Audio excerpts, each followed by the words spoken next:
What's up, guys? Orbital Bacon here with another live stream.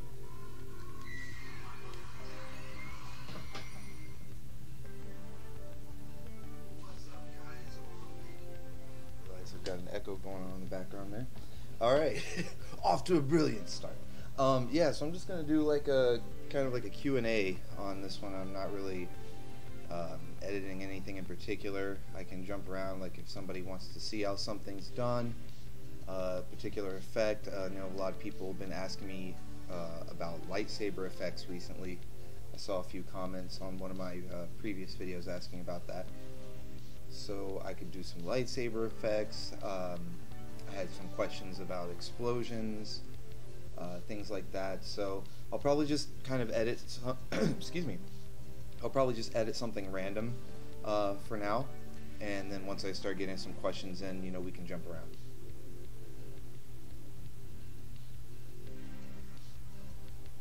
So if you have any questions, want to know anything, feel free to ask.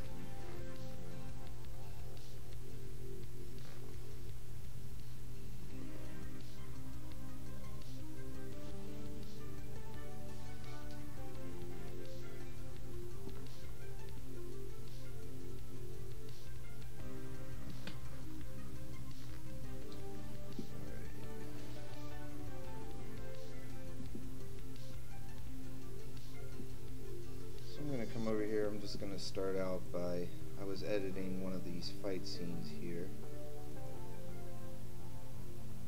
Oh, right there. He's getting stabbed. So I'm going to just edit this until I get some questions rolling in.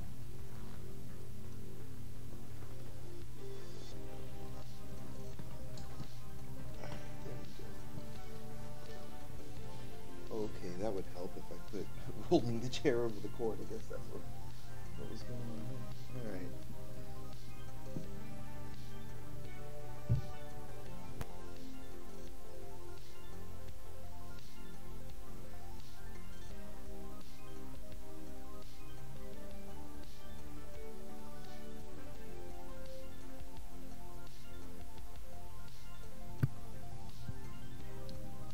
Okay, so let's see what we've got. Some sparks and some energon blood already in there. Bacon guitar! What's up, Ziggy? Hello, hey, how's it going? Cayenne, I think is how you say that?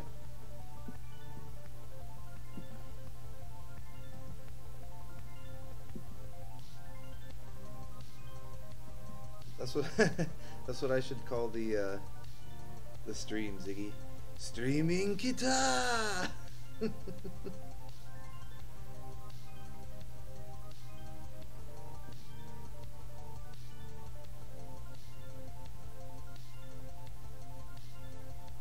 Cayenne. Okay, Cayenne.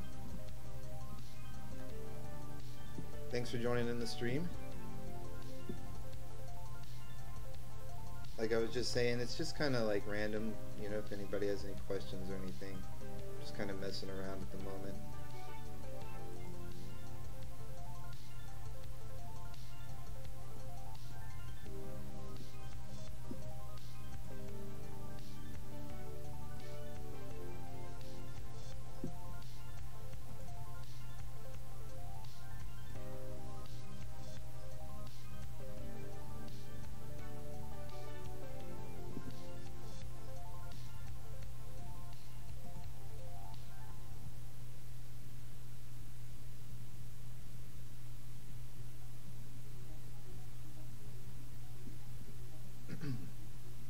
So what I'm doing right now is just adding some sparks to this stabbing attack right here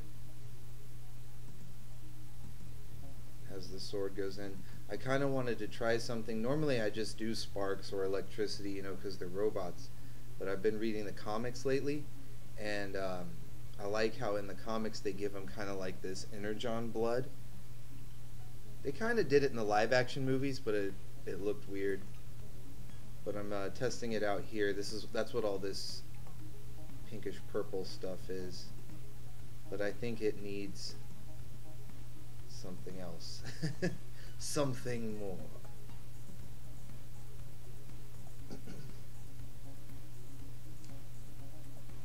William, do you like Transformers as a kid?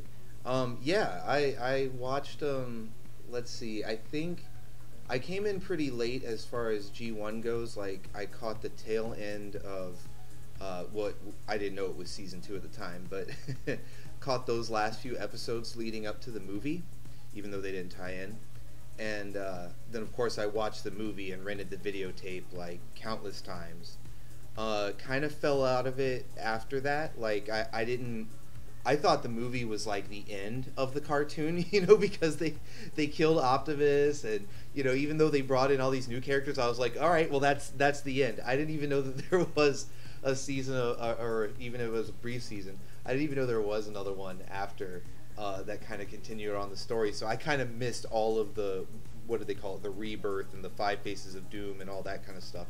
I missed all of that, you know, until recently when I watched it on DVD. But then I watched Beast Wars, of course, you know.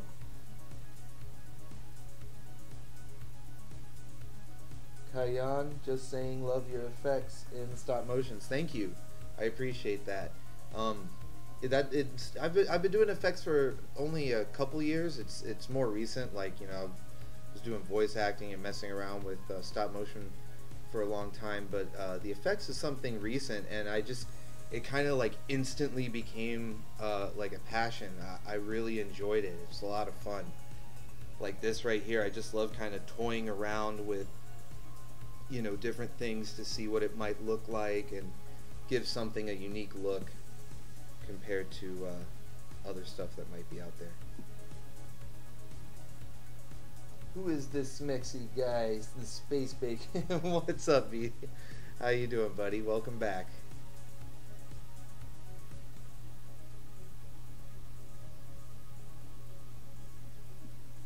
What about you? Going back to William, what about you, man? Did you have you been enjoying Transformers for the vast majority of your life?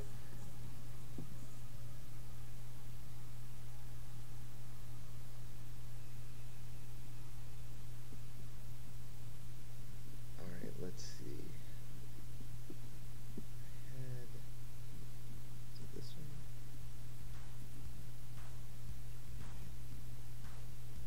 I'm going to leave that where it is. I'll just duplicate this. Back. And I'm going to give it a hue shift effect. I think it was like 270 or something. Yeah, there we go. There we go.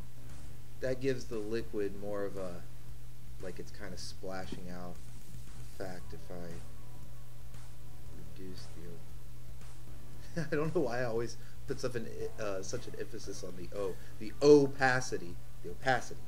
There you go. Reduce that down a bit, and now it kind of just adds some extra glow and splash to the liquid coming out, as opposed to looking like more sparks.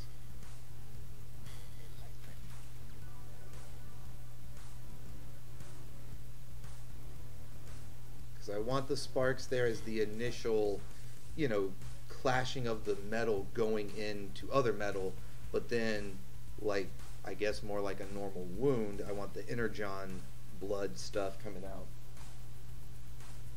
I never loved Transformers, but I have always enjoyed watching it.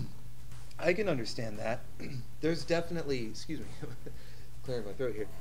There's definitely a lot of the series or shows that have,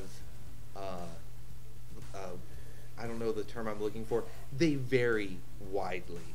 Like, you can have shows that kind of go a more serious route, like even though Beast Wars started out pretty goofy, they ended up with some pretty serious plot lines towards the end of it. Transformers Prime had some serious moments, plenty of serious moments actually. That was a really good one. But then you'll have the goofy stuff, like from the Unicron trilogy and the original Robots in Disguise. I haven't even watched the current one, just because it didn't really look appealing to me. So I can actually understand what you're saying right there, just because there are some of the shows I skipped, you know. But as at its core, you know, giant robots that turn into other things, and sometimes they combine to form even bigger robots. Can't really go wrong with that.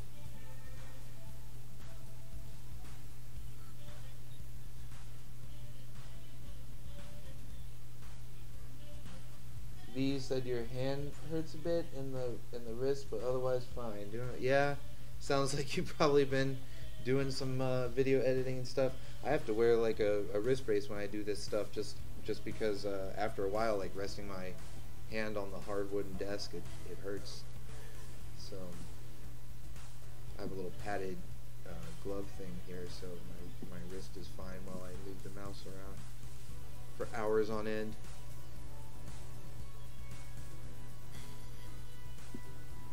Alright, so I made that a little clearer, and I also want to shrink it down. It's a little too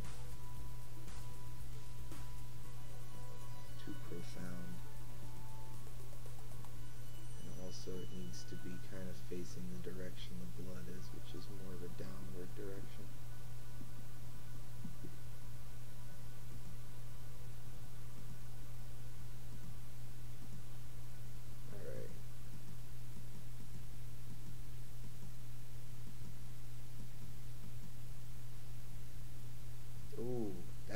That's oh, that's brutal. Okay, I need to fix the timing on this because the blade is coming out right there. So right there is where I want to start these back sparks here. That one.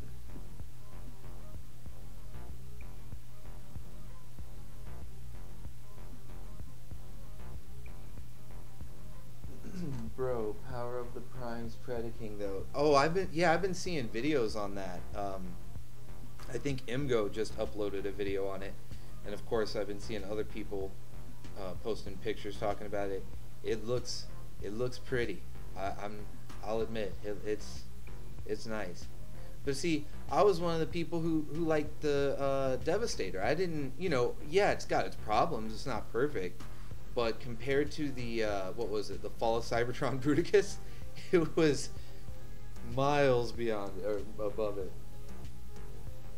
Also, it was more writing and image editing, video film. Yeah. It all takes a toll. Oh, I don't know, V, if you noticed, this little logo down here got me a Orbital Bacon Discord, so if you guys want in, anybody that's here in the stream right now, where's that code? There it is. I'll send it to you if you can't see it on the screen, but it's only good for a day anyway. But anybody who's in here, if you want in the Discord, I'll get you in here. Where was I? Oh yeah. Destroying Constructicons. I like the look of this guy. Speaking of the Predaking, this is that third party. We were talking about this yesterday, but I really like the look of that.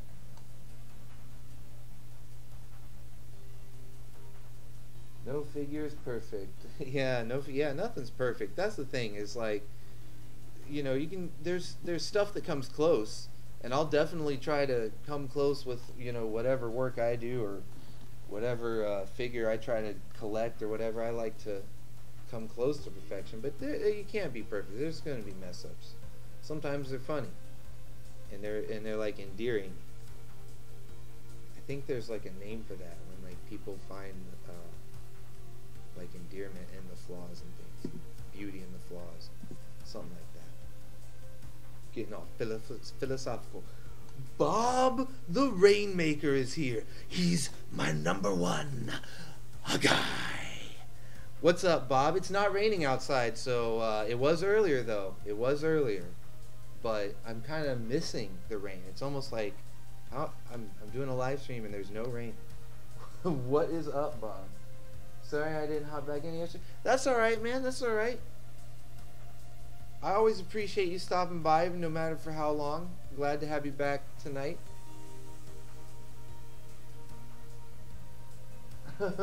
Rain Maker.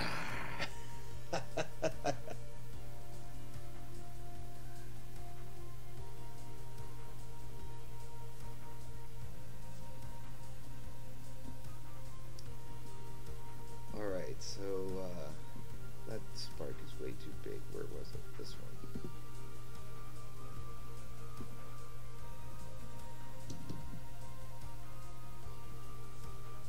That's still much too much.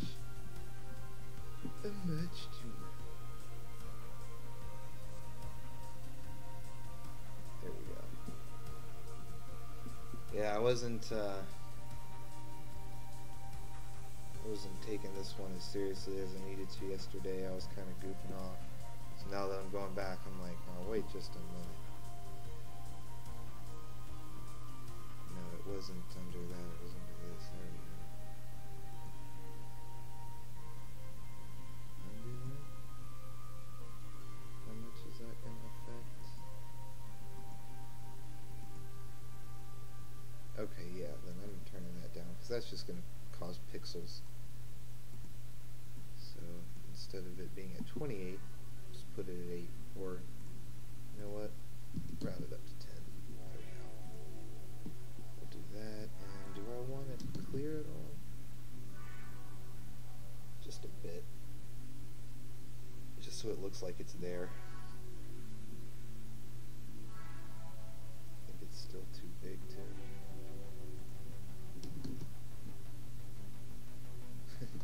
Just like subtle changes. Look up Okada New Japan Pro Wrestling and you'll see why. Okay. I'll probably have to do that later.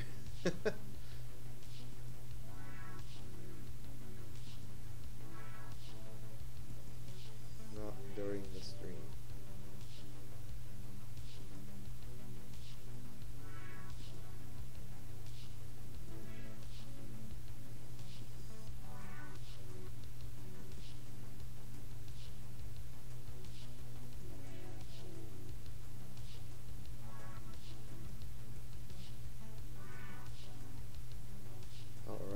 Right there.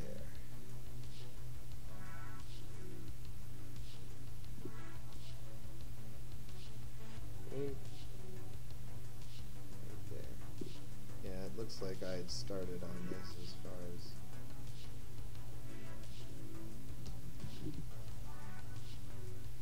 was that 80 or 70? What was the other one? 80. Okay.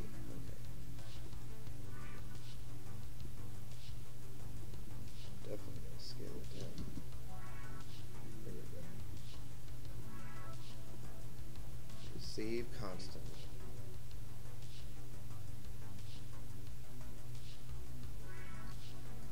I'm a brave big boy. How many TF projects are you working on now? Well, that's a good question, and thank you for joining the stream. Welcome. So right now I'm working on this one right here is for Swagwave.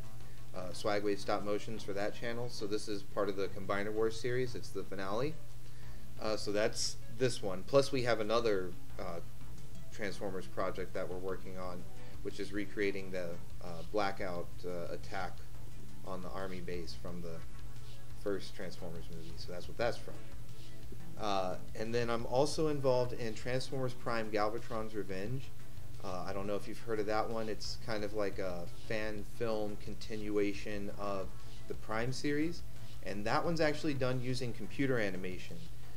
Right now, because just of how like labor intensive the editing is with all the 3D models, as well as the software, I know that it takes a toll on the computers, and for them to render stuff with the resolution and the quality that looked like the show, it would take, I don't even know how long, without some really expensive computers. So right now it kind of looks more basic, kind of like what an animatronic looks like, but they've still, you know, fully animated it. Like all the characters move like they should, and their mouths, you know, they have lip sync and everything. to the lines. So I voice a few characters in that. What else is there? Oh, there's Crosshair's production, Transformers Ascension. That's a really popular one. And season 2, I know he's been working on that like non-stop, so that's coming up. I voice a couple characters in there, Black Shadow and Grapple. Let's see what else. There's Grantman Film. That's a channel here on YouTube. He's up and coming, stop motion. He does a lot of can't talk today. Interesting stuff with green screen. Like he films the vast majority of his stuff in front of a green screen and then like moves the characters around with that. So it's really interesting to watch. And so I voice Ultra Magnus and Ironhide in there. There might be a few others that I'm forgetting, but those are the ones that I can remember off the top of my head. But you should check them all out. They're all like really cool, and it's a lot of fun being a part of them.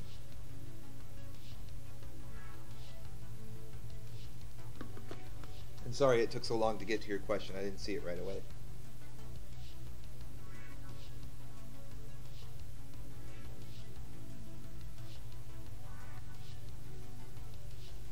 Render that thing.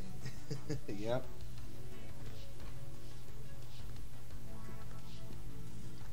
Yeah, they've tried to.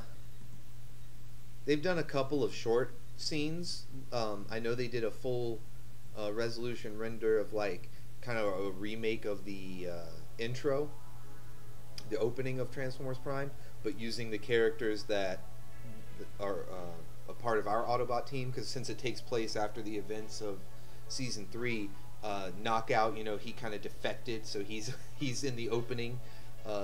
Ultra Magnus is there instead of Optimus because he's gone.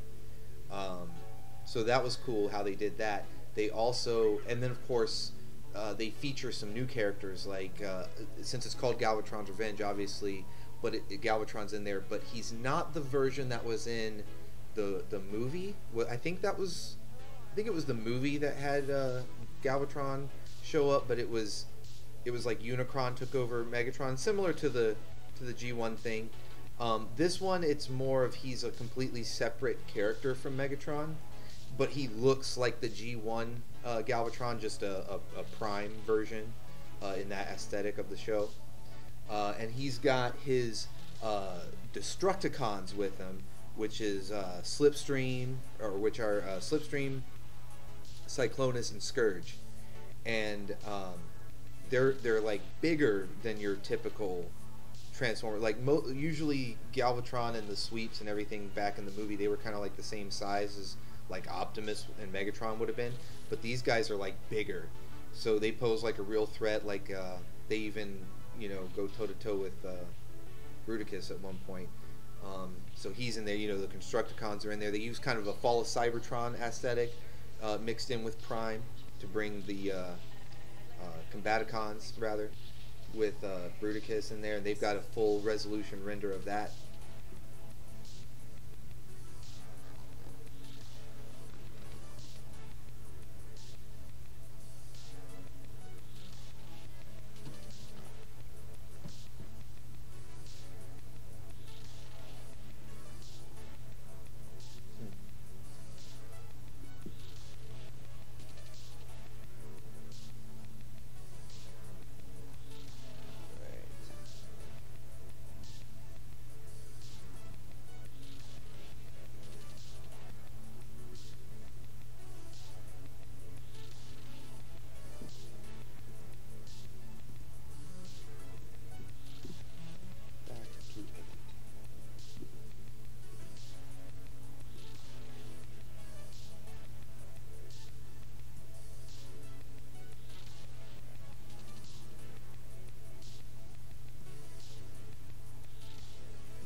Okay.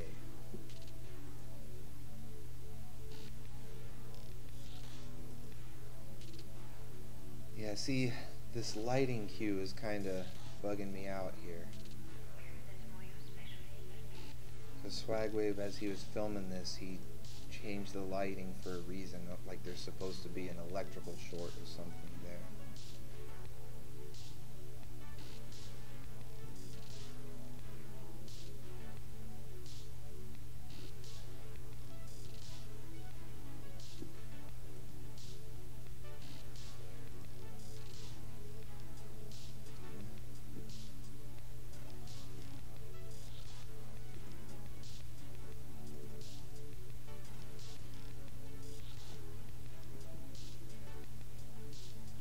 Crossover 101. Hey, welcome to the stream, man. Thanks for stopping in. Is this a scene from Prime Legacy or Combiner Wars? This is from Combiner Wars. The finale, the grand finale of Combiner Wars.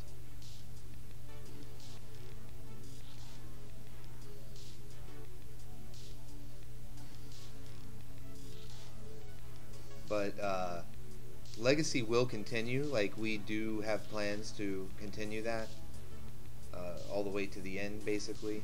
I think Swagwave... Oh, let me adjust the mic there. I think Swagwave has plans to finish the story out completely. So we are going to finish it. There's definitely some more episodes of that coming. But we wanted to go ahead and finish off Combiner Wars because there's just one part of that left, and then we'll be done with that series, and we'll move on to the next story arc with the kind of like the modern figures. It's kind of like how the comic books, if anybody follows the comics, they've kind of been following the release of the toys. So like as the toys do, Combiner waves, and then they did the Titans, and now they've been doing Headmasters and things like that. The comics have been following that. So the comics will have Combiner Wars and Titan Wars and all that stuff. So, or Titan's Return, or whatever they called it. So we're kind of trying to keep up a little bit. Obviously, we're behind because we're still on Combiner stuff. But we also want to incorporate some of the new figures as they come out, because there's a lot of good new figures. We were talking in the chat earlier about the Predaking Combiner that just got released, and it's really cool. So there's a lot of cool stuff that we definitely want to be able to use in some stop motions, but we don't want to just skip out on the stories, so we're going to finish them off.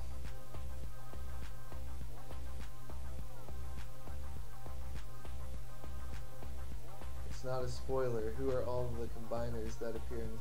If it's not no, it's not a spoiler. I made sure, because I was like, okay, if I'm going to show this, I don't want it to be spoiling anything.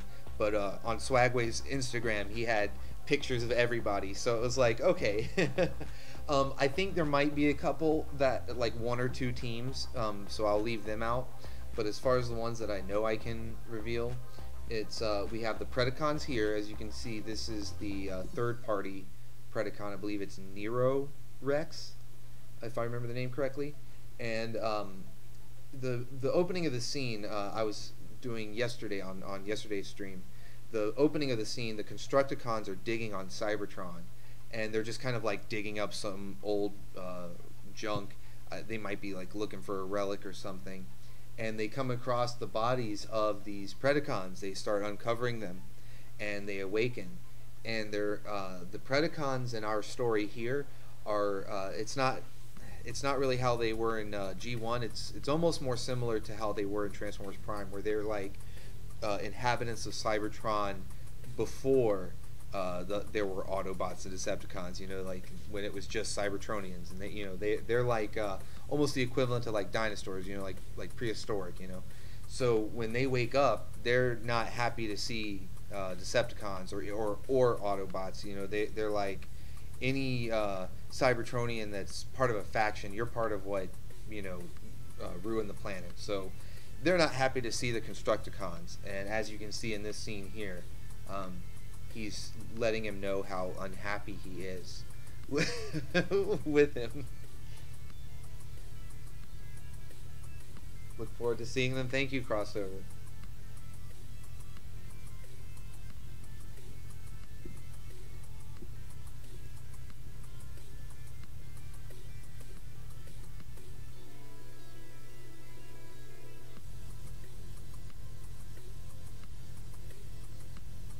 So right here where it starts to flash again, but it would look odd if more sparks started spouting out. I'm going to add probably some sort of electrical burst just to match with this light changing that Swagwave has going on.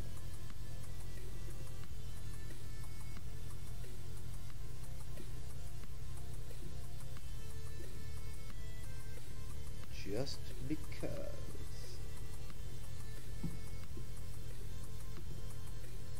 Start with this one.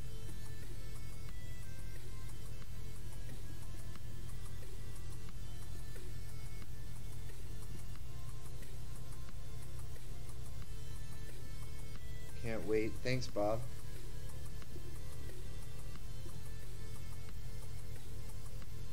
I'm glad you guys are excited because it's a lot of fun making these. So I'm always excited when they get released. I'm like, oh man, everybody gets to check out what let's see what they think. Because it was so much fun, and it's like you want to share it. So I'm glad you guys are excited. Hopefully it's gonna be really entertaining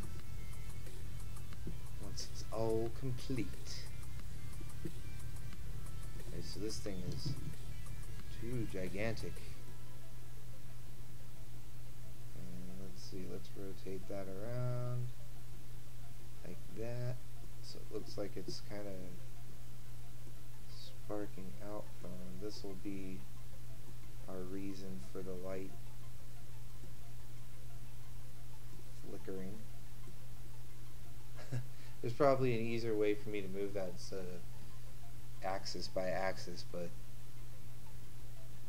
sometimes it's like I'm thinking of the next step, so I space out on the current step.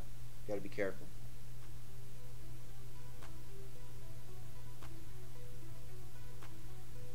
Did you check out that line I sent you on Messenger? Yeah. Is that the one where it's kind of like a combination of the classic lines with "Till all are one and may the force be with you"? That's an interesting crossover.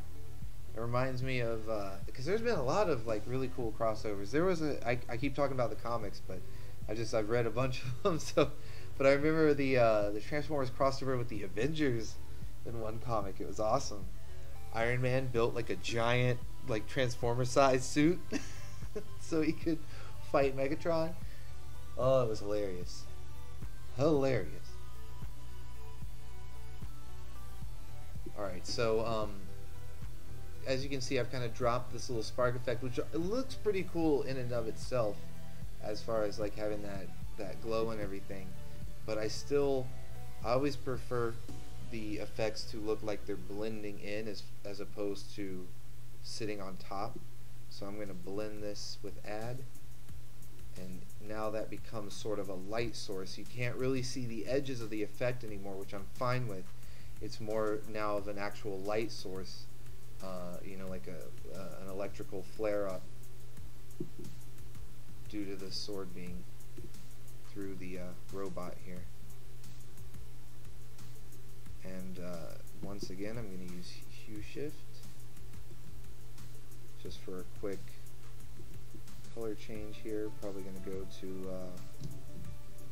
I'll first try it out with this purple color. That does match the ambient lighting better, because I was thinking it should be like blue, but that doesn't really match the ambient color, the ambient lighting rather. I think it's got to be purple like that.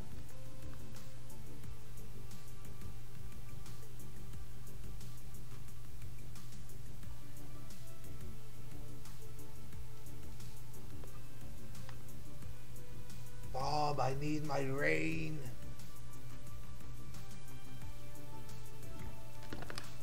Water, please. What do you think about IDW ending their G1 continuity soon? Was that the regeneration stuff? Because if I remember correctly, or are you just talking about like the ongoing stuff that they've been doing, like the Mortar meets the Eye and all that? Because I didn't know that was ending, so that's sad if that's ending. I've been enjoying all that. I mean, I'm behind on a lot of it, because I read all the way up until Robots in Disguise was canceled and turned into like the Combiner Wars comics and the Titans Returns comics. And then they kept Mortar meets the Eye going, and I kept reading through all that. And then I think it was around, what was happening? Megatron had like joined the Autobots. that was around the time I stopped reading, and I think that's when like the Regeneration 1 stuff came out. So I don't know if you're referring to the Regeneration 1 or just the IDW like G1 universe in general. I didn't know that was ending. That's sad. Yeah, the ongoing. Ah, man, that's a bummer, dude. That's a bummer. It's going to end with Unicron. Well, okay, all right. So they're doing it right, I guess, because can't get any bigger than that. The World Eater. All right, so you know what? I need more lightning, more electricity. So let's put another one of these. Not there. Whoa, getting ahead of itself. There we go. Because that way.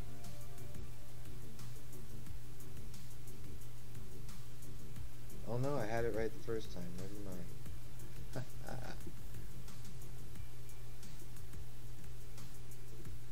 Dealing with a real genius here. Alright, so let's turn that into a 3D plane because I'm going to end up, I keep doing all these 3D plane things because I'm going to end up moving the camera around. I'm going to do that later though. Turn all these grades off for a second because I'm not using them. Alright. So, this.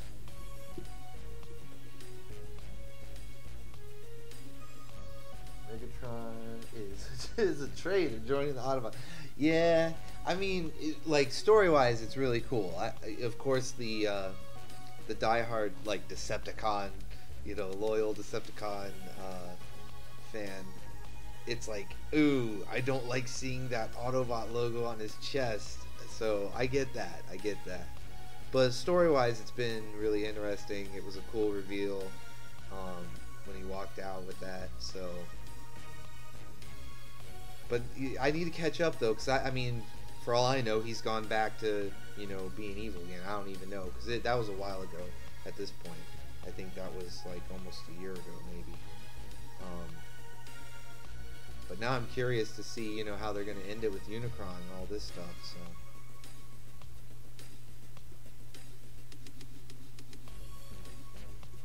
Whoops! I don't want that, or do I want that under the blood? Do I or don't I? Yeah, I probably should, because the blood's supposed to be spraying out this way, and this thing is going to be all small next to that. I would recommend you guys use Lego for the Earth stuff. Lego miniatures are pretty skeleton. Oh, crossover. Funny you should say that, buddy. Check this out. Give you a little sneak peek. Right there. This is where Blackout's landing. And, I mean, of course, these are Halo, like Spartans and stuff. But there are also some Lego guys. Let me see if I... Yeah, there we go. For the little army guys inside the base. When he's like, oh, our radar's jammed, sir. Gave us raspberry. That's all Lego. And then, of course, these Lego scale guys are Mega Blocks. Whatever. They all work the same. So yeah, that's a great recommendation, and we are going with it. I'm over Volticon. I hate all of their factions. Oh, okay. I see how it is. I'm like Ravage from Beast Wars. Decepticons forever.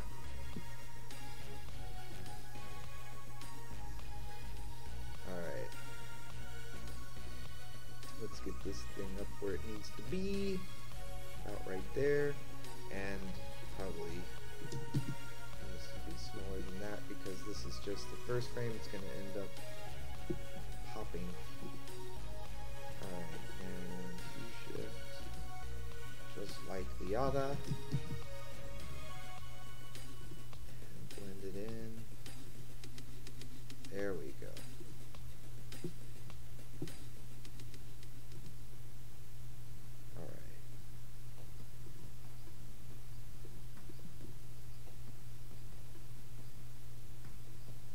Yeah, I like that. It's kind of like crawling on the edge of the sword. That's pretty cool. I like that. Do you like Transformers Power of the Prime toys? Yes, I haven't picked up many myself, but the ones that I've, because some friends have them, so the ones that I've been able to see up close, or like, I think Swagwave might have a few of the newer ones, and some footage that I don't have here yet. But yeah, they're pretty cool. I've been digging them. The only thing I don't like is the gimmick with like the weird little armor thing. It seems kind of pointless, but the figures themselves just seem nice, and I like the characters that they're bringing out.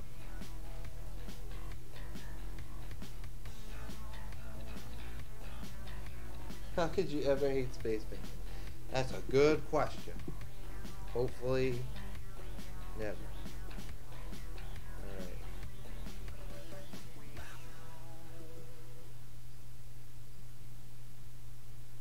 See, it's like these little frames that they're gonna go by so fast, nobody's gonna see. But I'd like this stuff like this, where the electricity's kind of crawling out from the wound and engulfing the handle and crossguard of the sword there. Kind of almost like it's about to snake up his arm. I just like little stuff like that. It goes by too quick when the video's actually playing, but it's the little things. Alright, this almost seems like it's too high up, but it might just be this one little point right here that's bugging me out. I'm gonna keep going. Can't get too caught up on these. Oh, that's awesome. This guy's getting obliterated, man. Look at the energon spilling out right here. There's still some sparks settling. Yeah, this is coming together nicely. This execution. What was your favorite video to work on? Oh, that's a really good question, Bob. So I've had, to be honest, my favorite changes because, for one thing, it's like at the time, my favorite video for a while was the Godzilla stop motion that we worked on, because I've been such a huge fan of Godzilla since I was a kid. Grew up watching like marathons on local TV stations and stuff, and they had like Monster Vision on TNT and things like that. And so that was my favorite for a while. But of course, as like we do other stop motions as we go along, and I might get into other things, or have like a phase where it's like, oh, I'm just like super into this or something. So like if Marvel's real big at the time, or I'm feeling real into that at the time or something, then like the Thanos one might have been my favorite. But as far as actual favorites, like the Godzilla one actually was my favorite for a while. But currently would be the second Kamen Rider one. I love both of the Kamen Rider videos that we did, because I'm just like huge into that stuff right now. Like I've always loved like Power Rangers and Godzilla, anything tokusatsu. Like the Japanese Power Rangers is actually American Sentai is what they we took their stuff, so it's not like Japanese Power Rangers. That's a terrible thing to say. I feel terrible. But no, like Super Sentai, Kamen Rider, all that kind of stuff. Have always enjoyed it, like, since childhood, but recently have just been like catching up on all of it and just getting into it. So when we did those stop motions, it was like, oh man, this was like a, kind of like dream come true kind of thing. And I was really happy with how part 2 came out, because I got to do some effects that like recreated the exact look in the show. Like when Wizard, he creates a portal and reaches into it to pull his weapon from the portal, and it's like, man, I had a blast like working on that, putting the explosions behind him when they're doing the poses, after they've taken out some bad guys, and they drop and they turn around and do a pose, and man, put the explosion behind them. It was a lot of fun working on that. So that's my current favorite one. How many frames per second do you and Swagwave do in your videos, and how many and how do you get the figures to stay stable during transformation? So the second question, how they are stable during transformation, is mostly gonna have to be answered by Swagwave. I mean, I do know that he uses those, if you've seen those like clear bendable, I think they call them like helping hands or something, but it's basically like a figure stand. They have like a couple joints, and you can plug them in, or they have like a kind of like a hoop that you can put around their waist. It's like a half, like a semicircle that you can clasp around the figure. Those can work. I've seen some people use like thumbtack or sticky tack, whatever that stuff is called. Though not thumbtack. But yeah, like sticky tack. That kind of like sticky, like silly putty. They'll put it like on their feet or on a part of the vehicle, whatever it may be, to hold them in place while they're transforming. And then sometimes they'll just do, they hold it. I've seen animators that will just hold the figure with their hand, like with their finger.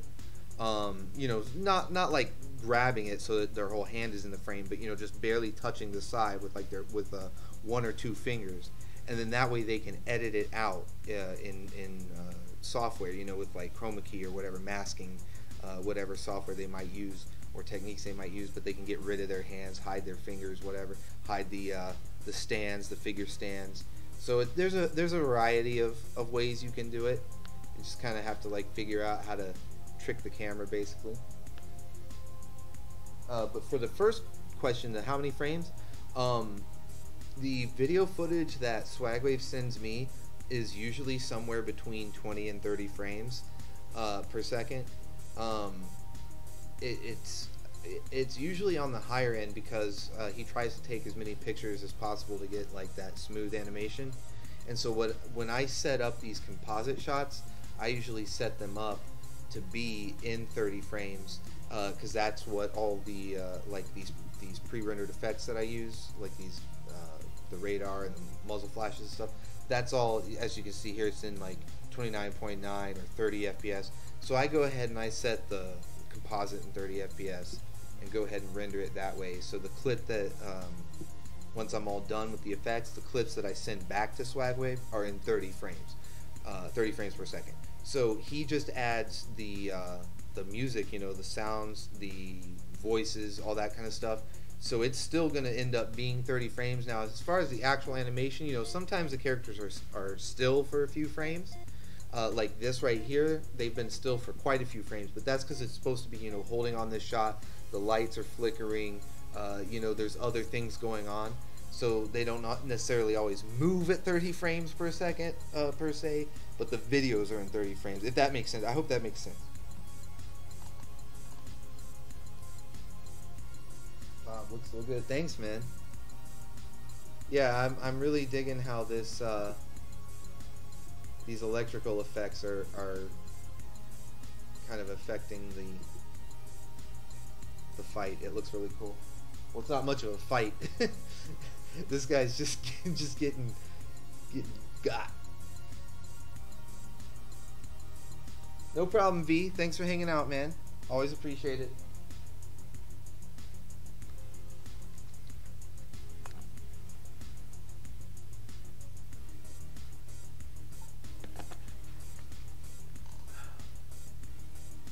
Alright. Onward. Alright, I noticed that now we're getting kind of like a red lighting, so if he's going to be hopefully removing the sword soon, because I want kind of like an explosion. That's, oh wait, nope, more purple lighting. Man, I'm really loving these electrical effects, but I need them to flare up again, so I'll go back a couple frames. Sorry for the lag, it's just I've got like so many things going on.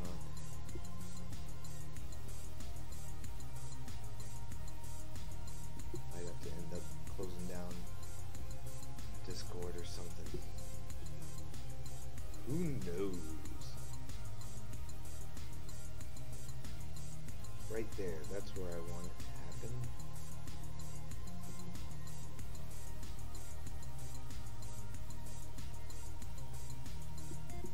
Get one of these guys. I'll just duplicate that, move it down, move it back. Advance one frame to see it pop. There it is. And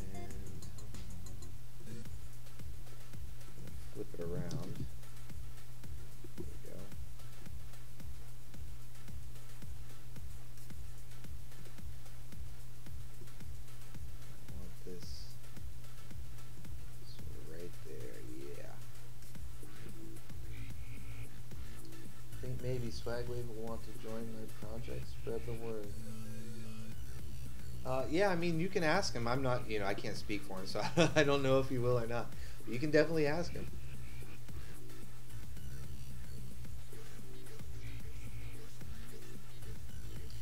That looks great right there. And see, like, once all the effects are done and everything, I can go back in. I'll turn them all off just so it doesn't slow everything down. And sorry about that. And I'll go in, slamming stuff around me. I'll go in and I'll shake the camera. I might zoom in here, because this is a bit of a wide shot. So I'm thinking it might need to like zoom in and pan over.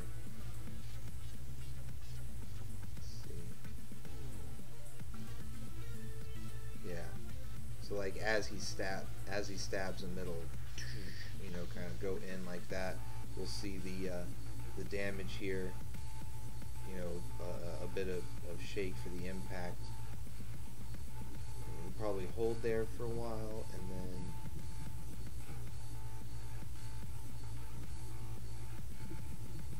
I want to see about how much longer it is until they start moving again.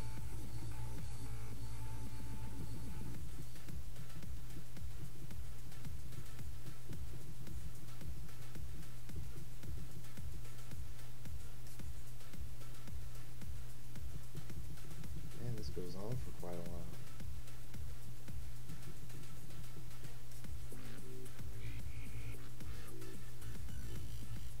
There we go. I like how the wheel was spinning as he slumped forward. There we go. And see, once he does that, let me go back here. As he removes it. Whoop. Of course, I'm zooming out way too far because I'm just using a rough estimation right now. But yeah, we'll come back out. This is the full, or almost full thing. And let him plop with a big plume of dust kicking up.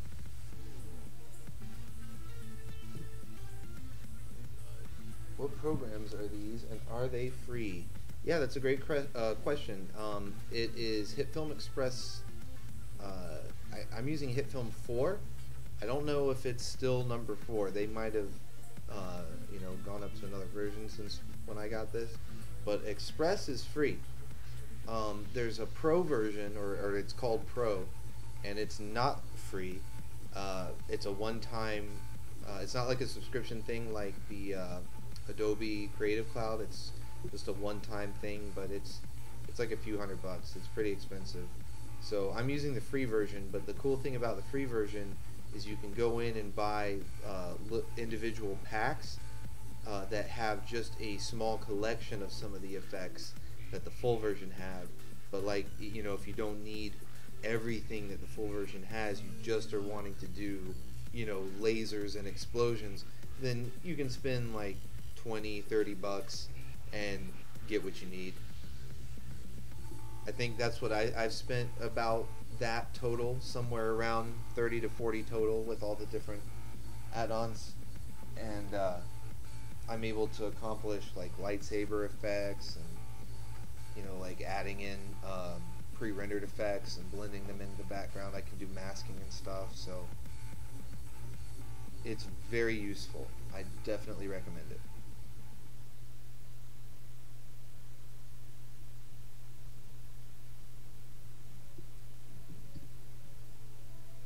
Alright, so I think, let's see. That scene is about done as far as, I'll just end up looping some of those sparks a little bit. Or not the sparks, but the electricity. So that's about done for that one. Save all the camera stuff for last. So let me advance here, because, okay, so I believe this guy gets sniped. He ends up getting a hole through his chest.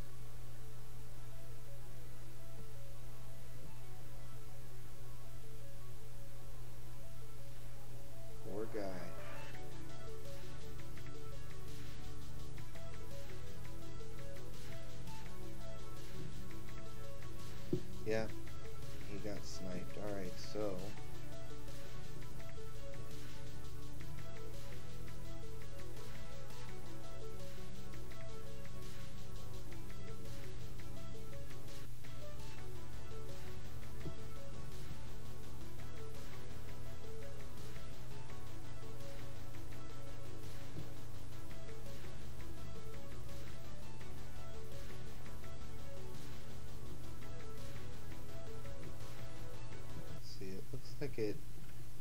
Based on the lighting here, let's see. Based on the lighting here, it looks like the projectile is coming in from the left. So maybe it's not. Maybe he sees his impending doom. Phew.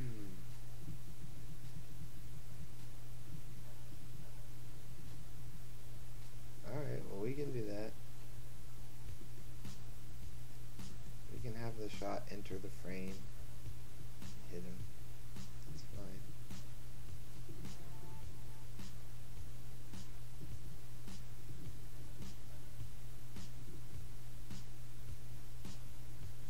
Alright.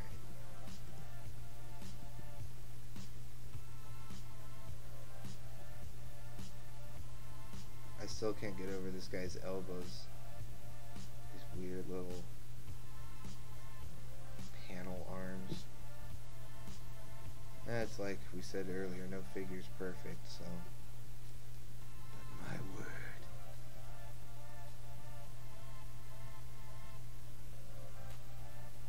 But my word. Yeah.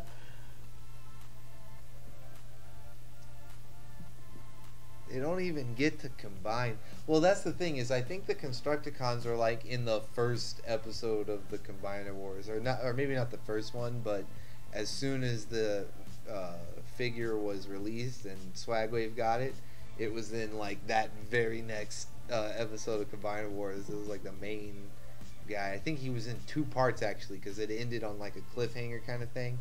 So he got like a 2-part Constructicons beating up people, then forming Devastator, beating up on Autobots and Optimus and stuff, and Optimus had to turn into that Nova Prime looking form with the combiners and stuff. Crazy. Crazy, I tell you.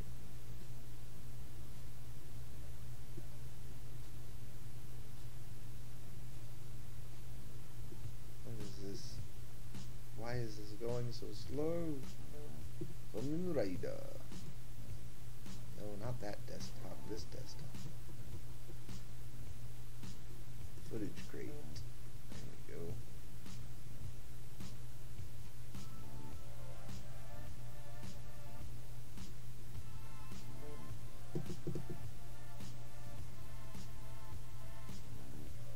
There's great upgrades for figures. The handgun upgrade for the Constructicons gives them arms, an elbow, and then there's the upgrade for Prime Megatron that gives them a more show accurate one. I didn't know about the one for Prime Megatron, but I have seen the ones for the Constructicons for the individual bots that give, like you said, it gives them elbow articulation. I think they also like gave them some extra weapons and stuff. I didn't get that, but I did get the or one of the upgrade kits for Devastator for the combined form, you know, so it gives them the proper foot for Mixmaster, the cab of the cement truck. It gives them that. It gave them the forearms, like different forearms, so that they were more properly proportioned. Brand new hands. What else? What else? What else? I think it even came with like a different screw that you could put into Scavenger, I think his name is. That was one of the arms to make the elbow tighter, because that was kind of a loose joint for a lot of people. I think it was like X2 or something. I can't remember. It wasn't Perfect Effect. I know it wasn't that one. Although that one looked decent, but I didn't like what they did with the shoulders on that one. This one, it like kind of raised the shoulders slightly. It really looked cool. I love the profile it created. Alright, so what I'm getting right here is some yellow lightning exiting and entering the frame. Enter the frame and exit the frame.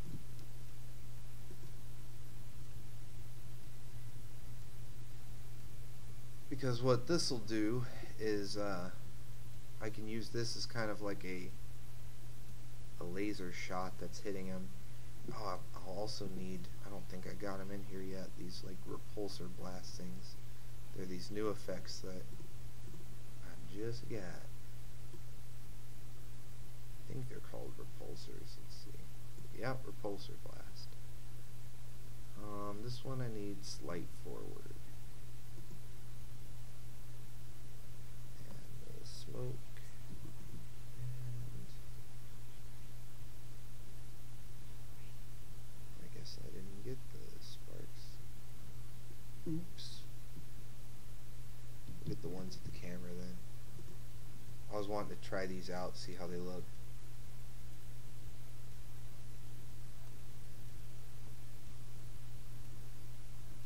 The one for Megatron is called DMY. I can't even read that from here.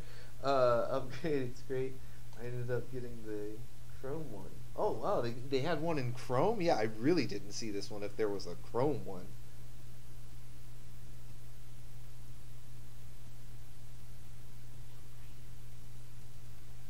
Oh, that's right. There were I can't remember what they called it, but the Japanese release, like the Takara release of the Prime figures, they had a couple of chrome ones, didn't they? I think Megatron was chrome, because those were the ones where they came with like the little like Gunpla minicon that you had to put together, and stickers, lots and lots of stickers.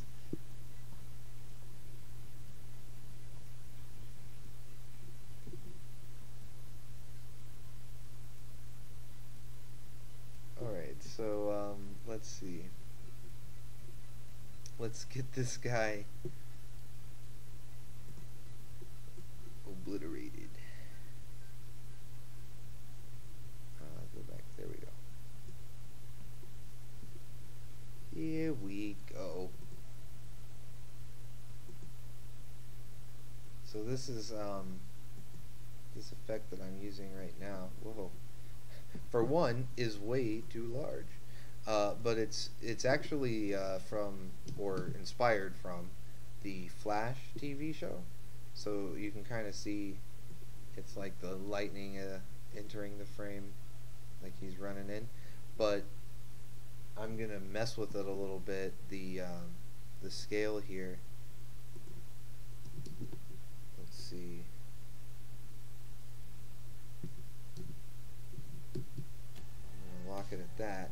And then once I unlock that, I can change the scale individually, so this just shrinks this side, or this just affects this side. And so once you kind of squish that down, rather than it looking like the Flash or somebody running in, it looks more kind of like a laser shot that's being fired into the, you know, like an energy blast, like one of those classic like laser blasts, like phew. See, and it's great. It's got this angle and everything, so it's coming into the frame. Now, of course, it's at the wrong side because the light, as we saw, was coming from over here, plus the way he's facing. So I'm going to flip that around. It also appears to be green, this light that's hitting him. So I'm guessing that's a green laser. We're going to make it green. I don't care if it's supposed to be or not. I know that's blue. That's just a starting point. Let's go this way. That's sort of green, greenish.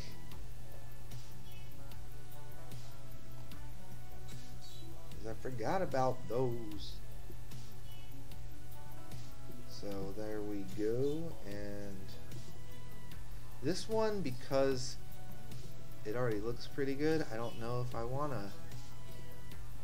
Yeah, see, that almost takes away from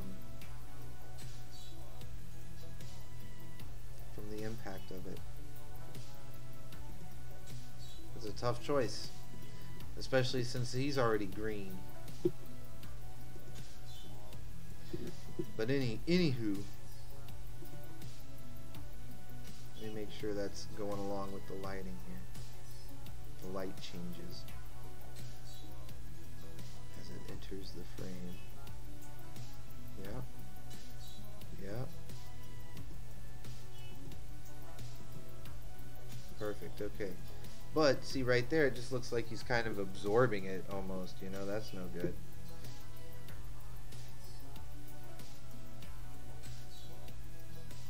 What music do I use for my video? It's called synthwave or retro wave. You know, various things that if you search on YouTube, it'll pull up a bunch of stuff.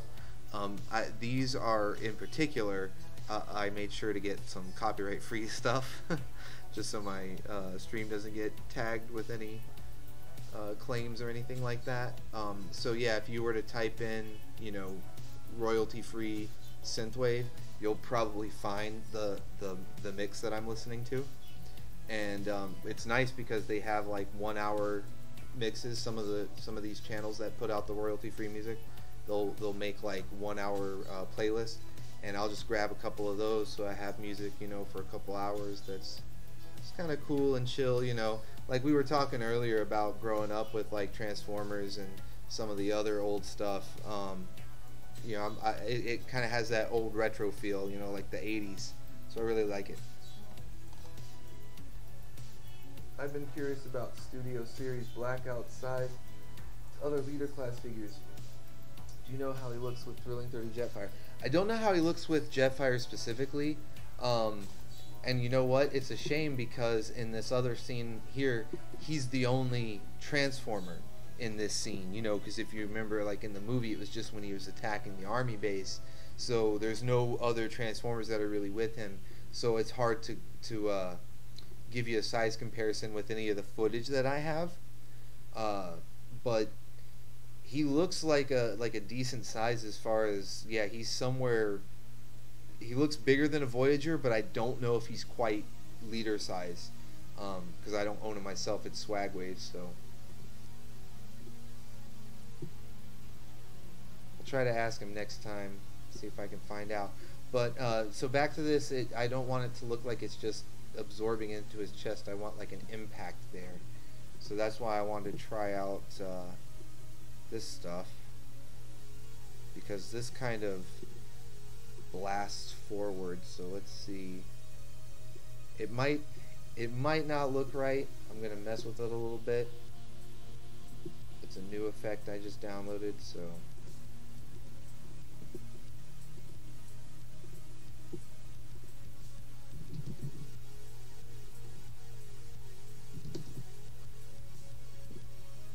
see this one,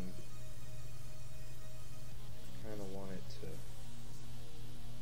shrink down a little bit. I don't really,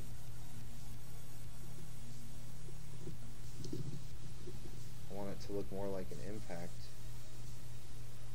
and less like he's firing it from his chest, because right now that's what it's kind of looking like, is that he's firing it rather than being hit. Yeah, that one's not going to work. It was just a test. I wanted to see what it looked like. There is something I typically use for impacts, but just for variety, I wanted to try something different. But that's alright. Will you be streaming again tomorrow? If so, expect to see me again. Alright, Bob. I have to have the blackout, and he's around the same size as most modern leaders. Dude, Bob, awesome to have you in here for these streams. We got a streak going on. I mean, these are the first streams I've ever done, like these first 3 here. So it's been a lot of fun. So I'm definitely gonna try to come back and do as many as I can.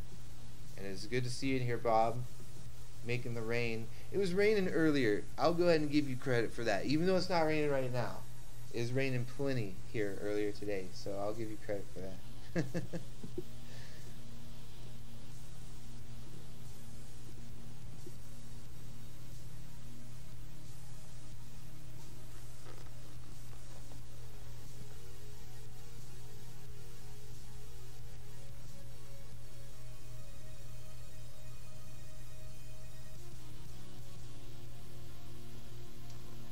But you say that Blackout's the size of most modern leaders, which is cool. That means he's like bigger than I thought he would be. So that's nice. That's not bad at all.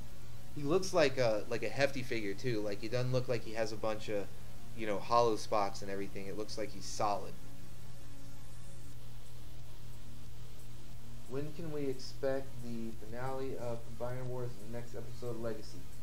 Alright, so the finale of Combiner Wars, that one you can expect fairly soon. Probably in, let's see, we're almost in July right now.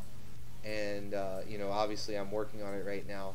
So it'll probably come out in July, like I would say mid to late July, just because there's a lot of work involved for one, and I know that Swagwave is still filming it. He's still working on it, so there's a little bit more to be done with it. But that one should be out mid to late July.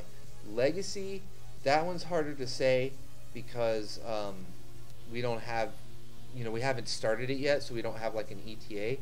So I'm not really sure. I know that it's planned. We are going to do it for sure. I just noticed that while that wasn't selected, that you can kind of see the edge there. Stuff like that always kind of bothers me. So I want to scoot this off. Let's see if it still ends up looking like it's hitting him. Yeah, close enough anyway for my, because it's going to go pow right there. Okay. So I want the impact here. And so what I use for the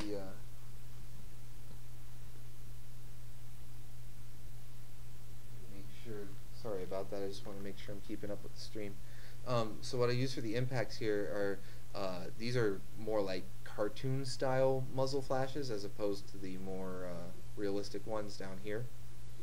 And I use this one in particular, makes for a good impact for energy type attacks.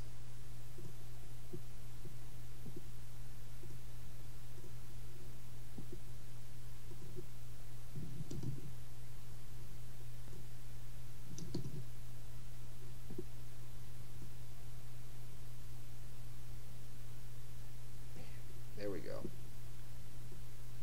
Just whoop, whoop, the other way. There we go. So just kind of line that up to the angle where it's hitting him.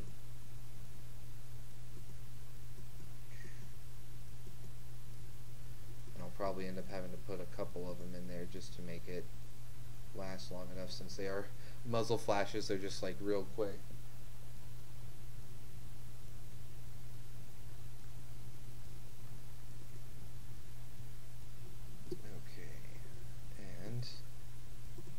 Also, to make it blend in, let me match it with the hue shift. Let's see, this one was 85, so we can come up here and hit 85.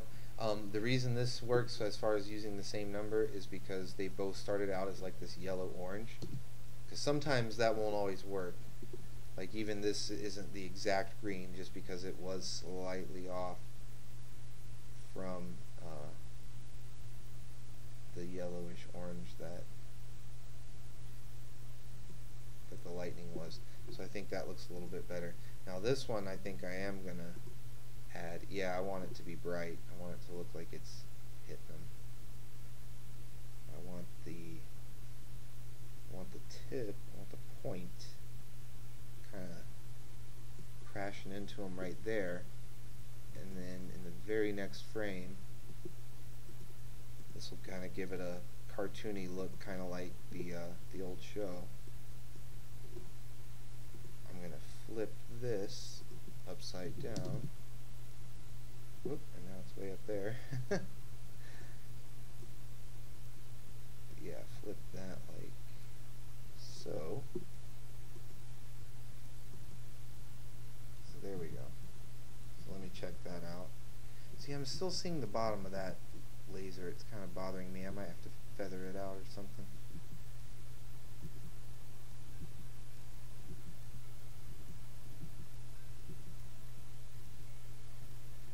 Alright, and then so that's a nice little impact, and then what I'll need is a small little electrical explosion, kind of similar to what I was doing to the previous scene, and that's going to hide the hole that I'm going to end up putting in this guy. Because he's going to have a hole shot right through him.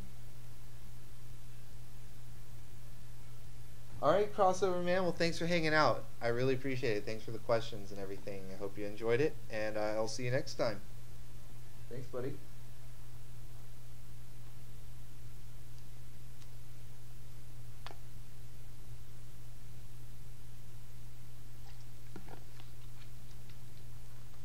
Yeah, it is getting late for some of the people, depending on what time zone you're in.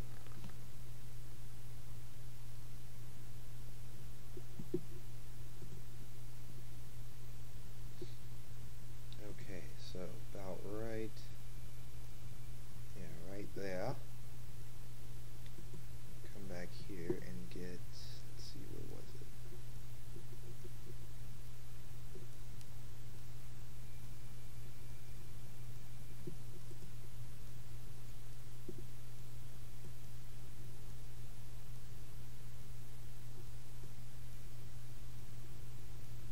Get another one of these lightning bursts here.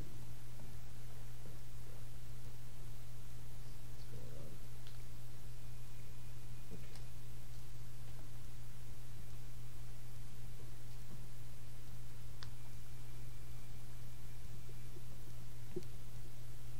Make sure that wasn't messed up.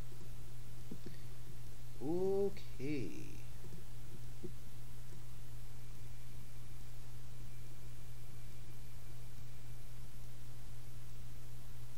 This might look familiar from the previous scene, but I'm just going to add this as kind of like an accent to the damage.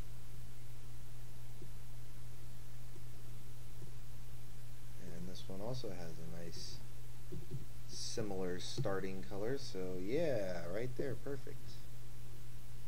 Now this one I will blend in. I think it's only going to be this laser shot that I end up leaving. Unless this edge remains so pronounced, and I'm going to have to do something about that. I don't like it. It's like hard edge where you can see where the effect cuts off. It's no good.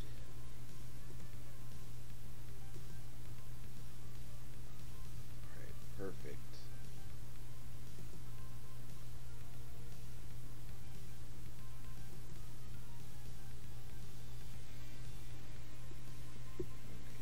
Right there. And I'm wondering if there should be also, yeah, there should probably be like some sparks. And since it is so close to the camera, the point of view, probably have them kind of like spraying towards the camera.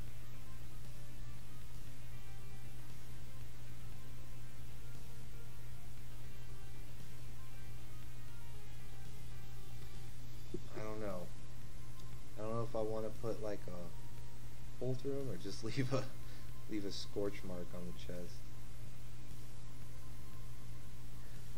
I guess he should be getting like completely obliterated. So, because that's what's happening to the other Constructicons. It would look kind of weak if he just got like a scorch mark and fell over.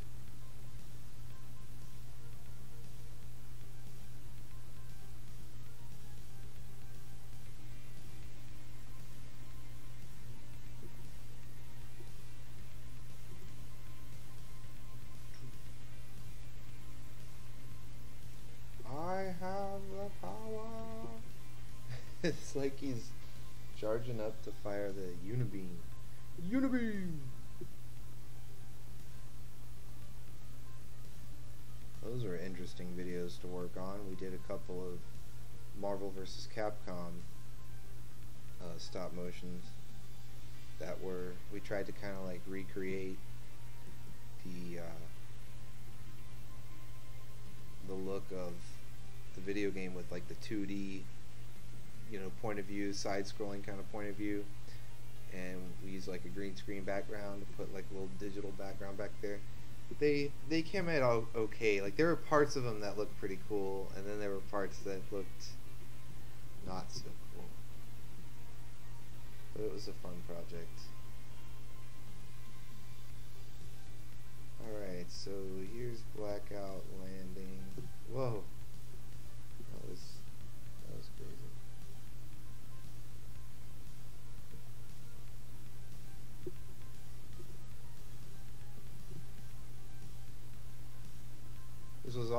This stream was also kind of just an interesting test to see like the time of day, because the first one I tried, I think it was like around 8 or 8:30 Eastern time, and then the second one was like in the afternoon. It was like 4 Eastern or something. And then this one, of course, started shortly after 10 Eastern, 10 p.m. So seems like the late night ones have, unless it just could be a coincidence with the day of the week, but and there might be other streams that people watch going on. But yeah, this one, it seems like there's not quite as much of a turnout as the first two that were earlier in the day. So it might stick to earlier in the day streaming if that seems to be working better for everyone. But I'm always open to suggestions and recommendations.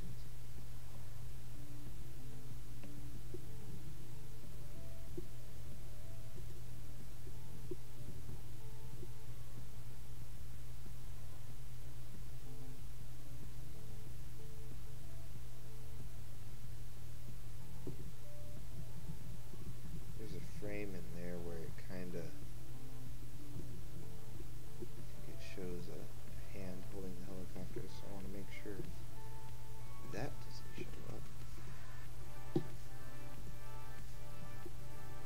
Yeah, for just in case if anyone was wondering, I've jumped over to the blackout scene just for a change of pace, just so it doesn't get too boring just sitting there staring at the Constructicon destruction.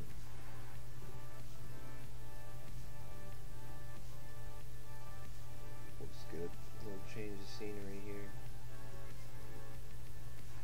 There we go. Alright.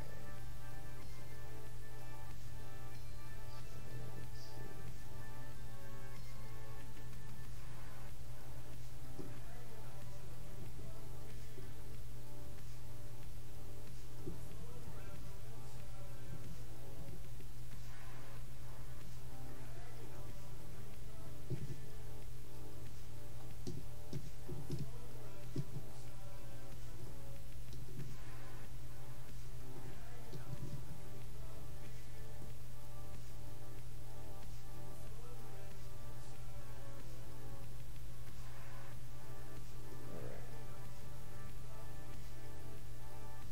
Has anyone commented on your volume? No one's commented on the volume. Which I need, I would appreciate some feedback. I mean, is like the music too loud, too quiet? Am I too loud, too quiet? Do you help write some of Swagway's videos? Yeah, actually, what we do is we'll get on like Skype or like a phone call or whatever, and kind of talk out like the outline of how it's gonna go. So we'll discuss what characters are gonna be in the video. If it's part of a series, of course we have to look back at what's happened so far and make sure that it ties in and moves the story forward for whatever characters are involved. So for instance, with like the Marvel stuff, we've gone through the Civil War and we're kind of setting up the Infinity War, and so when we would plan a stop motion like for Guardians of the Galaxy, where that's more kind of a side story because they're not part of the main Avengers team, but we wanted to make sure that the things that were happening with them would feed into the main Avengers, just like the cinematic universe does. It's exactly how the cinematic universe does. The only difference is what we do is we like to pull inspiration from the comics and the movies and kind of mix them together, because the movies already change stuff themselves anyway. Like, they're based on the comics, but they change stuff. So we're kind of doing the same thing, but we're pulling some things from the movies because that's what's familiar to people. A lot of people right now, they get their introduction from the movies to the Marvel characters. So we want to pull some stuff from there so people are familiar with that, and then we pull some stuff from the comics for like the fans that are either hardcore, old school, whatever you want to call it, that know all the comic references. And then if we come up with something that's just original, like Swagwave came up with Adam Warlock being Peter Quill's father. Like, that's not how it is in the movies or the comics, but he just wanted to do that because it was an interesting story element, and it tied in with what we were doing, having Thanos collect the soul gems, once he took it from Adam, it was like, well, now Star-Lord has a dog in the fight, as they say. And then I came up with Thanos being in love with Hela because, you know, in the comics, he was trying to impress Mistress Death, who's like the embodiment of death in the Marvel Universe. And since that's such like a weird concept and there's no really good figures of her, the one figure I know of is more of like a statue. It doesn't have any posability or anything. So it's like, what are we going to do? Well, we had already introduced Thor and like Loki and everything. We were doing the Planet Hulk stop motion, you know, so that had Thor and Loki. So I said, hey, slap an end credit scene where Hela shows up. And since she's kind of like the goddess of death in Asgard, she can be what catches Thanos' eye, you know, this powerful being that, you know, is in control of death, at least in this realm, and doesn't even care about Infinity Gems because she's so powerful. So we'll come up with stuff like that and write it together. And then what Swagwave will do is he'll do the dialogue himself. Every now and then I might like come up with a line here or there, but he'll write out all the dialogue. But we come up with the ideas. We try to come up with the plot points and stuff together. Music is fine, but your voice volume seems inconsistent. Might be the mic distance, also my headphones volume. YouTube and system volume are all maxed out, and your voice doesn't seem that loud. Thank you for the feedback, Ziggy. Yeah, the inconsistency is one thing I know is because I have to look away to read the comments. They're on a separate screen that I have to turn my head to see. So when you're hearing the inconsistency, that's where that's coming from. So I apologize for that. If there's other inconsistency, like when I'm talking right now, and if it changes, it may just be that the mic is more sensitive than I thought, and just me, you know, leaning forward or leaning back in the chair might be changing the volume that's picking up. It is. I'll admit it's kind of I'm using like a really crappy. This isn't even the mic that I record my lines and stuff on. That one's in my closet that I've turned into like a recording booth. So that one would probably behave a lot better. There probably wouldn't be as much background noise being picked up, like, you know, little kind of fan sound that you hear. Hopefully it's not coming through too loud, but I noticed it when I watched the playback. The other mic probably wouldn't pick that up and wouldn't be as inconsistent, but I don't really have a spot for it, and it's kind of like set up in there like on a stand and everything. It would be kind of a pain to move. So eventually I'll get a better mic when I can afford it. It'll be a minute, but once I can afford it, I'll get a better mic, and hopefully that'll help with some of the sound problems. But thank you for the feedback. I really do appreciate it. Darkness, welcome back, man. I remember you from yesterday's stream. Welcome back. Are you excited for Ant-Man and the Wasp? I don't know. I don't know. I saw Ant-Man, you know, it was okay. You know, like Paul Rudd, I think is great as the character. You know, he pulled off Scott Lang. I like how they used the Scott Lang Ant-Man, but still had Hank Pym in there as like a mentor. So I like that.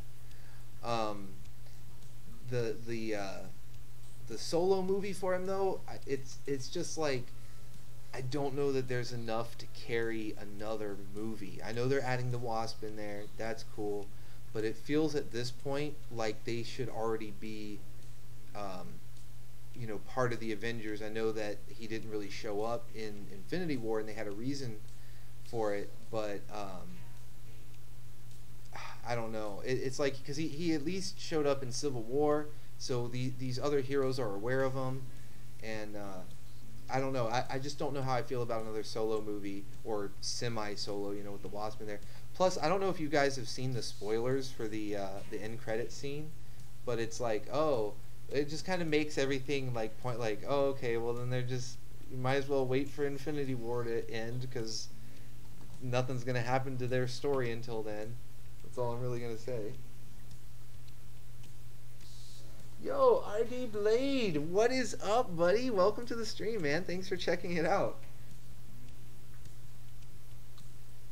Can you do an impression of Optimus Prime complaining that he's hangry. I'm hangry. Really?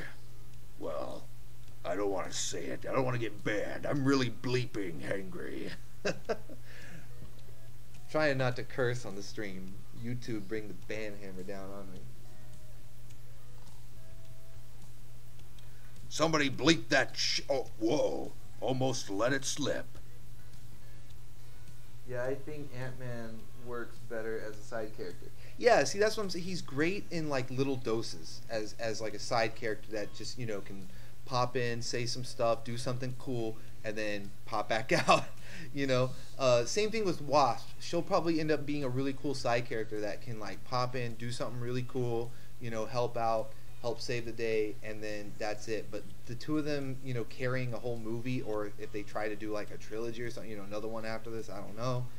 I'm like, some of these characters, it's like, I don't know, guys. I don't know if they can carry a whole movie themselves. I like the team movies better. That's why I like Civil War, even though it was technically Captain America 3. It felt like, one of the team movies, like Avengers. So I really enjoyed that one. And of course, Infinity War was awesome.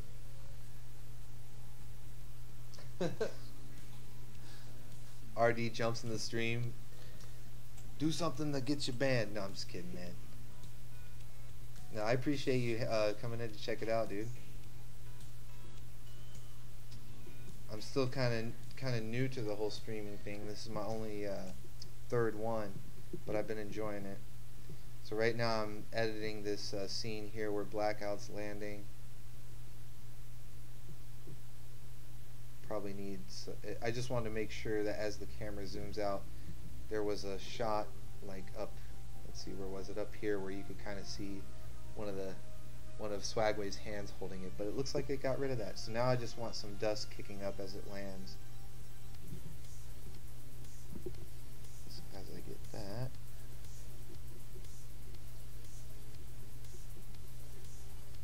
there it is.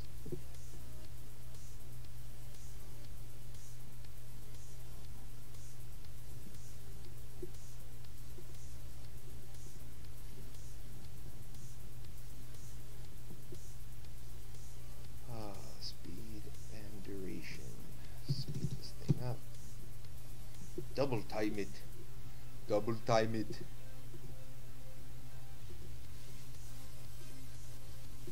Dylan, you son of a bitch. Couldn't help myself on that one.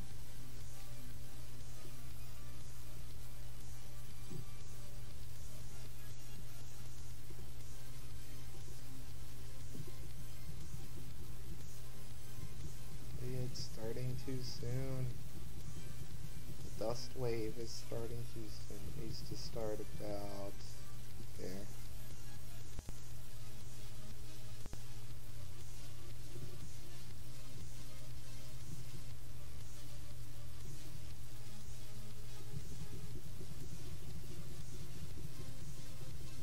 Yes, that works. Oh, now change perspective.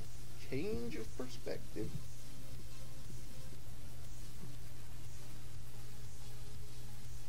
Keeping with the MCU theme, are you excited for Captain Marvel? Actually, I am, because if nothing else, I'm curious about it. I want to see what they do with it, because Captain Marvel or Ms. Marvel, whatever, whichever incarnation, because like I know her more as Ms. Marvel just because that's what she was in the comics for the longest time, and even when she made appearances in some of the stuff I was watching growing up, like the X-Men cartoon back in the 90s, she was Ms. Marvel, Carol Danvers, Ms. Marvel, so she's gone through like a lot of different stuff, and she's an interesting character. So recently, I will admit that I have not been happy with what they've been doing with her in the comics. They've been making her this like unlikable character. Just hard to agree with like the actions they're having her take in the comics lately. But the version in the movies, it's interesting because what it looks like is the costume is a little bit more modern, like some of the recent comic book depictions that she has as far as the costume goes. But recently, for like the last couple of years, she's had like really short hair and kind of a more like muscular physique in the comics. But from what I've seen in the pictures of the movie, she's got like the longer hair, and the costume doesn't look quite as up to date. So I'm wondering if they're going with like a slightly older version of her, as far as, you know, predating the current stuff. Not older like age wise, but older like came back, you know, maybe a few years ago as opposed to recently. So I'm kind of curious to see what they do with her, and like if it's going to just be another origin story, or if it's going to tie into whatever is going to happen after Infinity War. She's got a lot of ties with some of the cosmic characters. You know, like, of course, she gets her name from Marvel. And then, of course, there's been some things that have happened with her with the Brood. You know, so that would be interesting, because I think Fox just made a deal to let Disney, Marvel, whoever, have the X-Men and stuff, and I believe the Brood are part of their universe, so they might bring them in with Captain Marvel. So I'm real curious to see what they do with that one.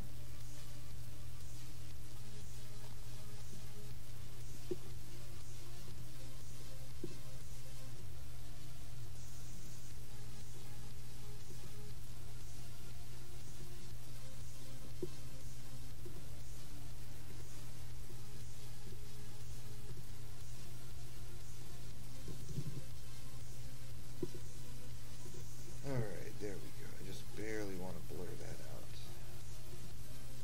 just so it looks like it's in the foreground. And give it another pass. Oh yeah, that looks much better. Kind of blurred it out, made it a little transparent. And then when it cuts to here, because this reverses the shot, so right there, cut it. And I'm going to slow it back down to its original speed. I don't want it dissipating too fast.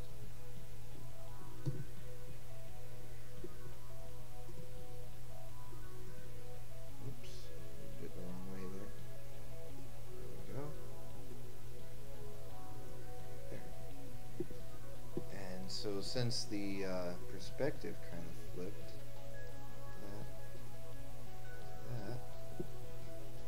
let's flip this. That. A bit bigger or smaller? I guess it should actually be smaller, because we're kind of like zoomed out. So flip it to about there. Maybe a little bit more, because I want to be able to reposition it just a bit. Just a bit. Right there. Turn that right there. It should have, yeah, it's got the blur and the opacity turned on.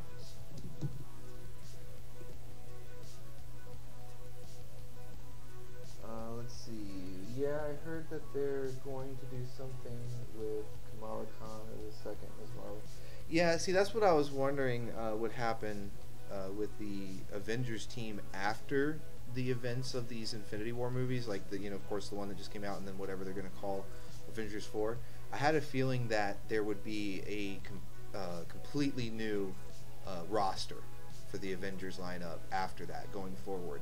And it seems like that's what they're heading towards, is the all new, all different Marvel, whatever they were calling it, where you had Kamala Khan and Miles Morales Spider-Man and Captain Marvel and Black Panther and let's see, they had Vision on there, they had War Machine, and yeah, it was basically a lot of the characters that they've been introducing in the later phases here are, I think that's what they're doing, is they're setting them up to kind of take the reins once the original roster, you know, whatever ends up happening to them. I'm not really sure what's going to happen to them. Like, it seems like they're going to have to kill somebody off just to, you know, make like an impact, but I don't know. We'll see. It's cool to see how these things get made. I always see people asking about it in the comments. Thank you, RD. Yeah, that's why I started doing these, was just after, you know, seeing enough comments. It was like, well, you know what? Let me just show it, because to me it's interesting, and so other people might find it interesting. Hopefully they do. So yeah, look at all these Lego Halo Master Chief is showing up to fight a Transformer.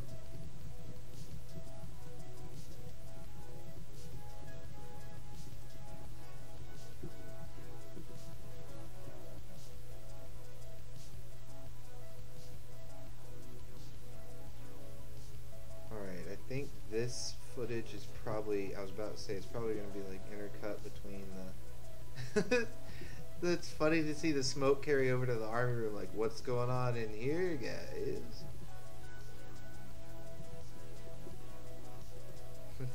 Let's take care of that right now. There we go. That's better. Alright, so, oh, you know what? Go ahead and slice up the camera too. Slicey. Slices and dices. That way. I want to start this one kind of zoomed in and slowly zoom it out. That's centered on it right there. There we go.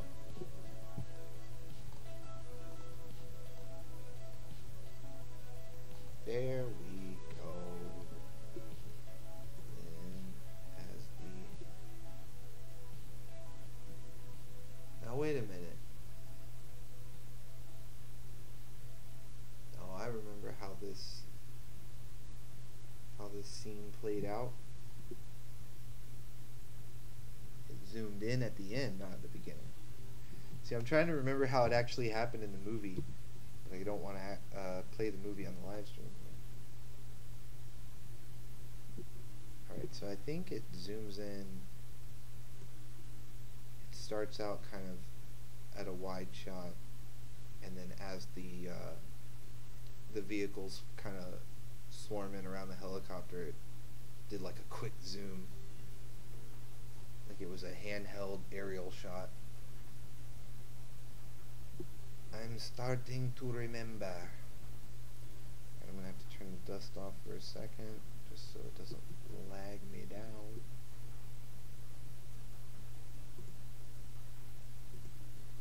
Okay, so I am at the end of that. Alright.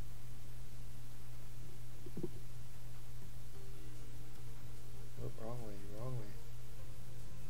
Clean cup, move down, move down, move down.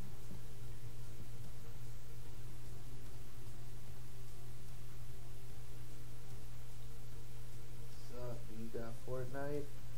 Morg Unboxing. What's up, Morg Unboxing? Welcome to the stream. I do not have Fortnite, unfortunately. My computer is, it's aging. I want to put it nicely. I don't want to talk bad about the poor thing. It's gotten me through a lot, but it is starting to show its age, and there are times where it, like even now, right now as I'm editing this stuff, sometimes it kind of lags, so it can't really handle the Fortnite. I have to go to a friend's house who has like a gaming rig built that he custom built to be able to handle that stuff.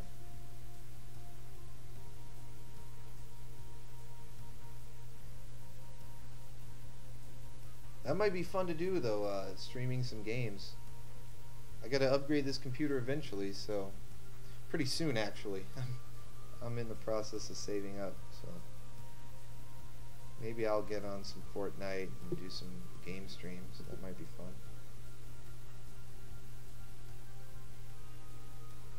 Cool, man.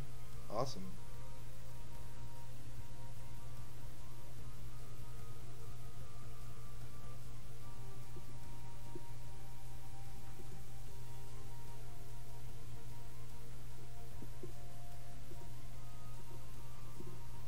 I would appreciate the help for sure, so I will let you know when I get it.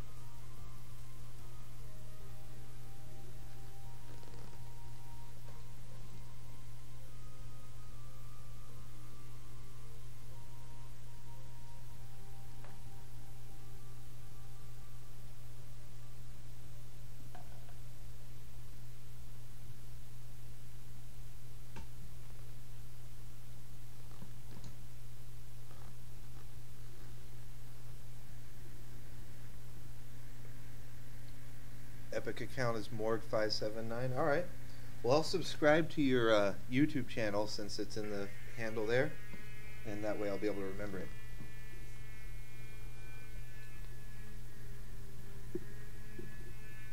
That way I can remember. Alright, so I'm going to leave that at 1200 so I can make sure I haven't left the edge of the screen here. Oh, we got a new Discord. What's going on? Anybody joining here? Or that might be from Chessman. I do have a Discord if anybody wants to join. I should put the invite code in the chat. What was your favorite Iron Man armor in the MCU? I know it's a little random. Yeah, it's hard to keep up with the Iron Man armors. It was like Mark 42 and all the different ones.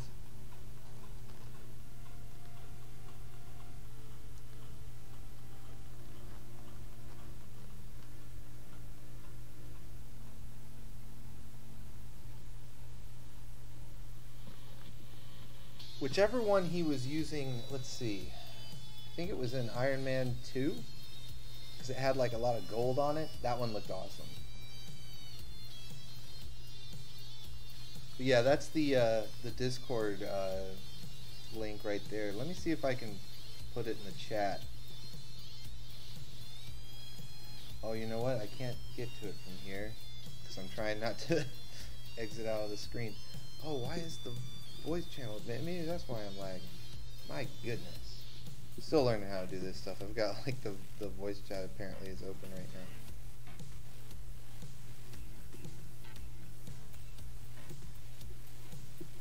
Anywho.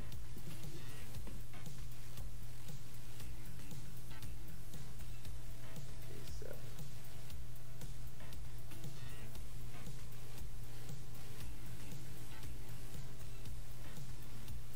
I'll join on paper towel.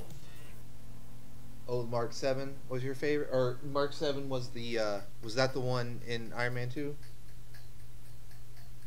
Sounds about right, because I know what is he up to, like 42 now? Or no? So speaking of the armor, I guess I'm kind of forgetting the most recent one in the Infinity War. Was that the Bleeding Edge? That like nanobot armor that he was using in Infinity War? Would that be considered the Bleeding Edge armor?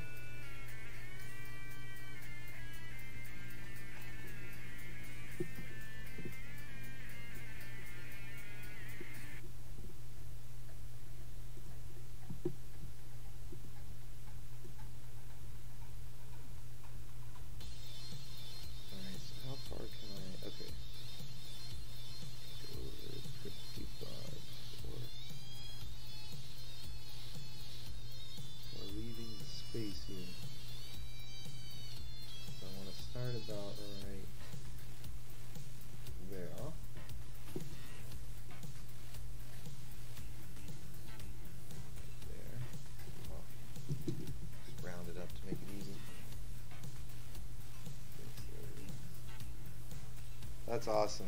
I'm glad they incorporated that.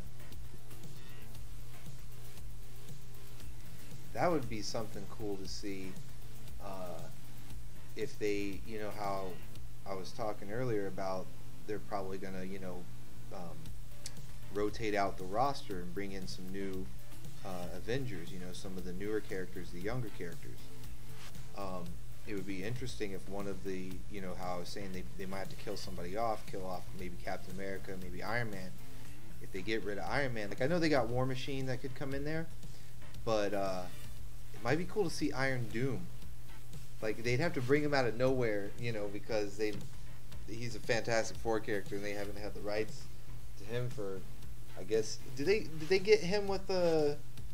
Did they give him the Fantastic Four with the X-Men too, or had they already given them back? I think they already gave them back. I don't know. Oh, they called it the Mark 50 in the movie? That's so Bleeding Edge just that just sounds so much cooler. Come on, come on. Oh, wait. What is this thing doing? I forgot to turn off the keyframes. And then, okay, there we go. I want to reset the keyframe. All right. So up until stuff starts pulling in, about right there, I only want it to just be panning over negative 30. Yeah.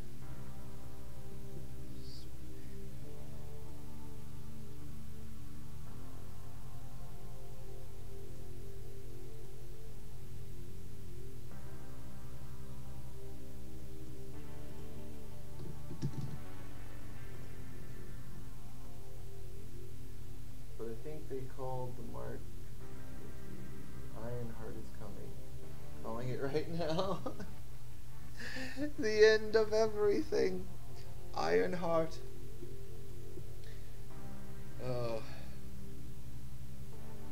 No, you've doomed us, Ziggy. You've doomed us all. Doom.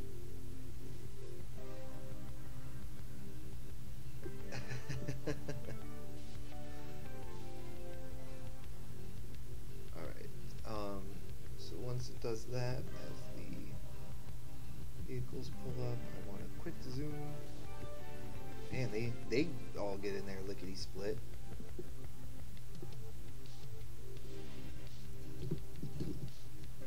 Oh, wow, hit the wrong button there.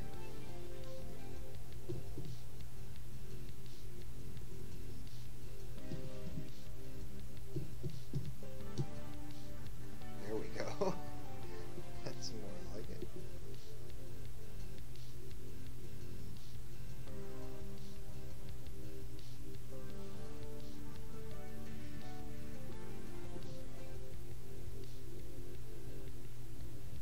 Has it?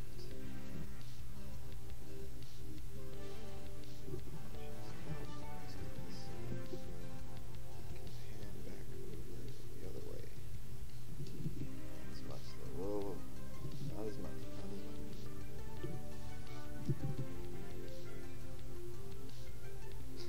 In fact, is this guy?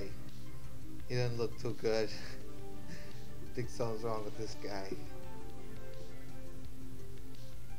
Let's not get him too much into the frame. In fact, I'm gonna go the other direction. Get him out of there.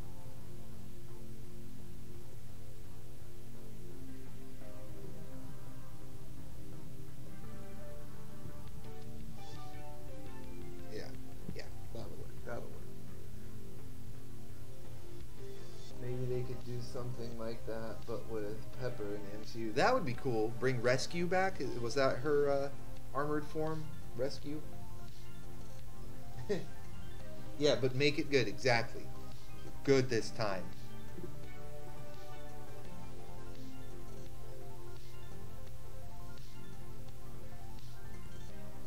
Oh, I was wondering. I turned off the wrong dust. I was like, that's too much. Alright.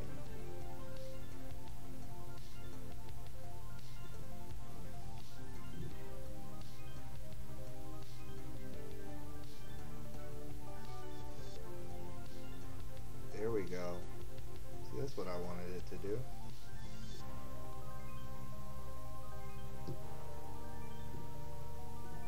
I know it's like slow and choppy, but I just have to make sure all the frames are good as far as there's nothing exiting the frame. Like sometimes the edges, if I zoom out or pan over too far, the edges of the screen will show. So I always have to kind of watch through it slowly just to make sure nothing's wrong. But I do like that, how it just kind of slowly pans and then these guys swarm in.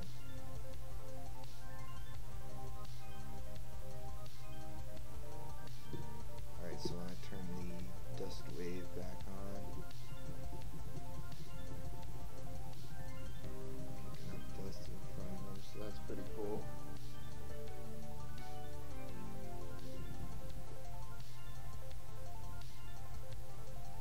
Go Kai Orange.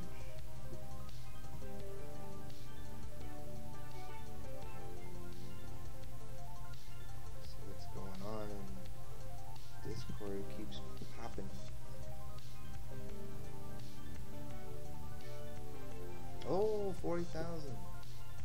I should give him a quick shout out real fast.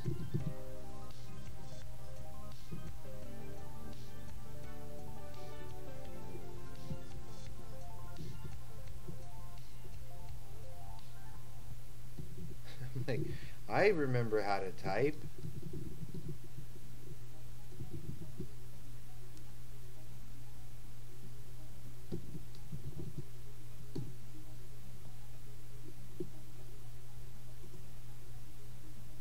There's got to be a way to like turn off this voice thing.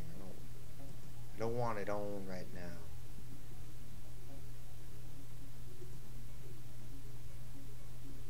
I haven't taken the time to mess with Discord very much, if you can't tell.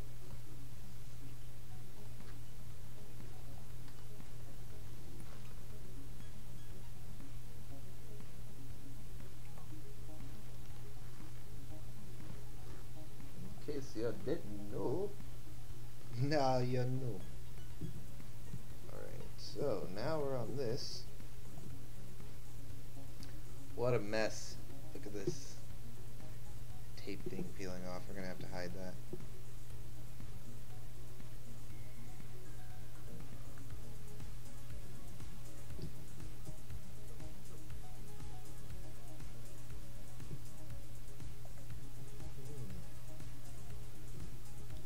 We have some movement here already.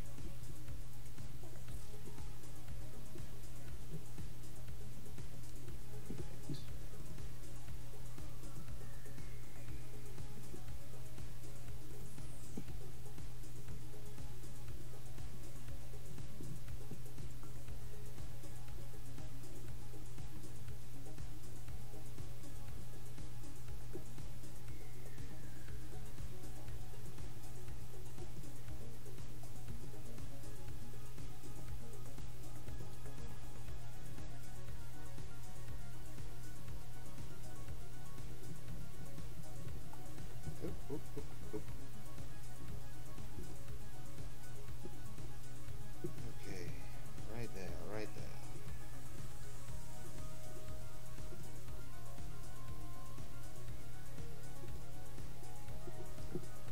Alright, time to make some radars. These look interesting.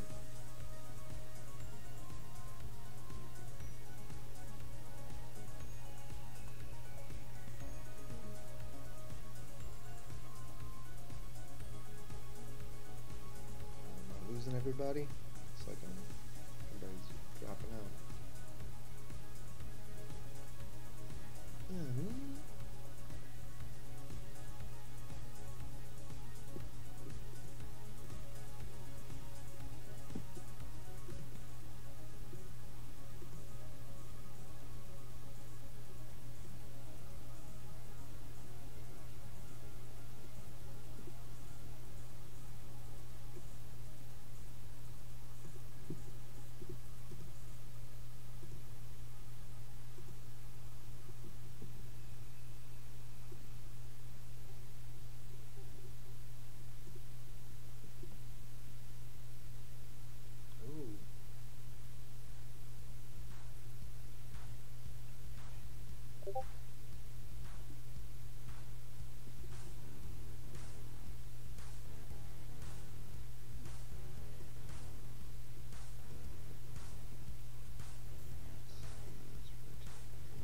Nope, nope, nope. Not gonna let me do that. Is it?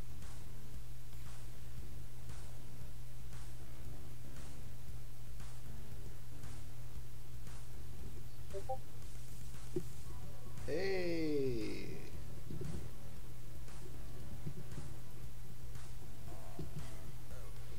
Alright, cool. Got somebody in the Discord.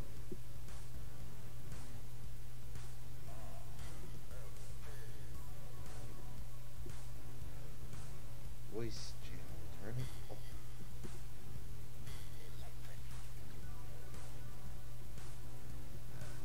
I'll mess with that later.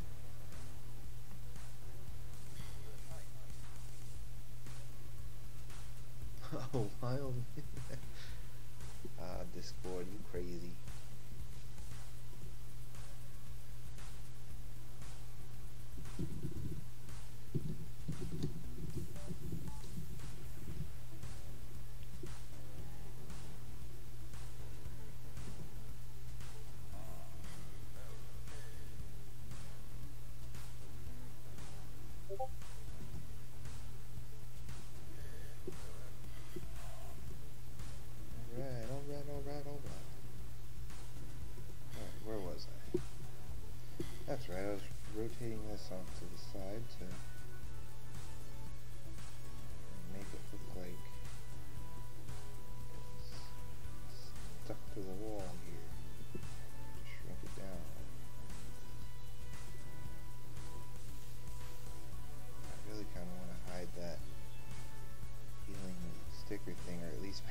like it's part of this or something.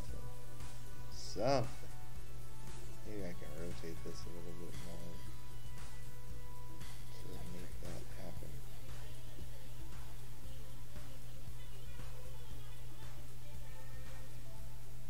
There we go.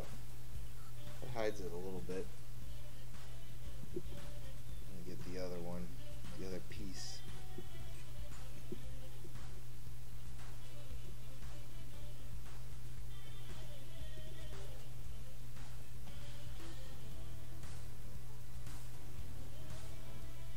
Is there a place to get the link? Yeah, Bob, let me get it up on the screen right there.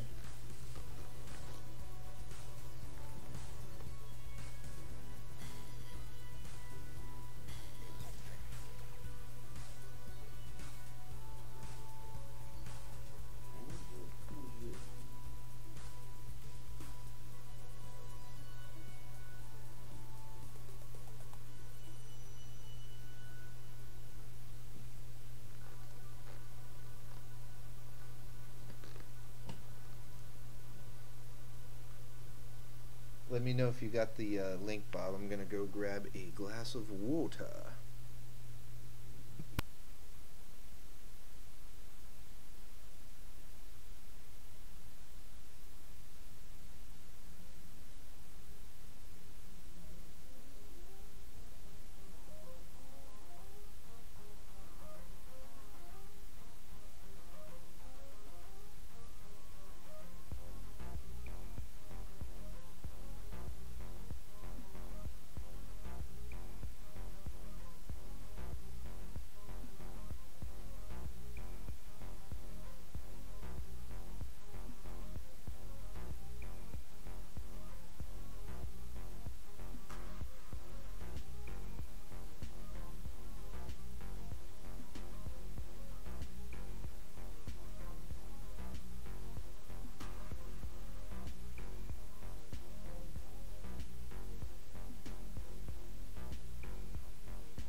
Alright, I am back. Ah, Ziggy, that's a brilliant idea. Brilliant.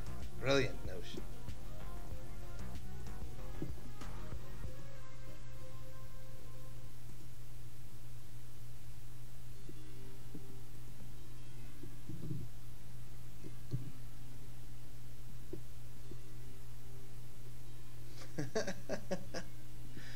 Robot in grease.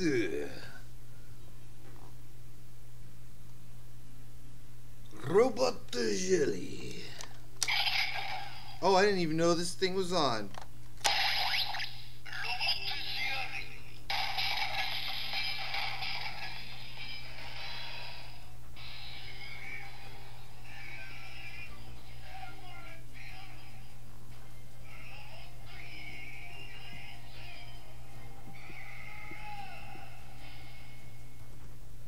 Hey, Bob.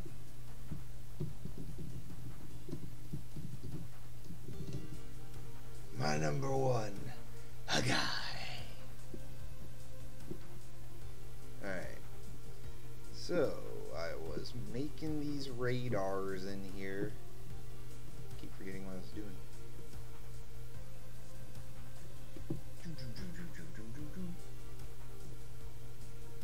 See, this was... Oh, not that way. Oh no, not that way either. What happened? Why is it doing it on this one and not the other?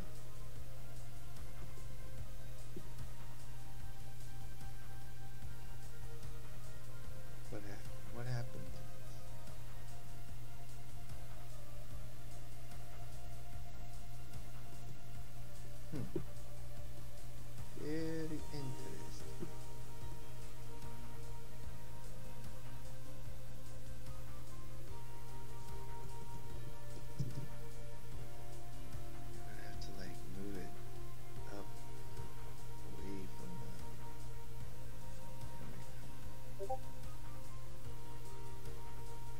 we go. Beep, beep, beep, beep, beep, beep.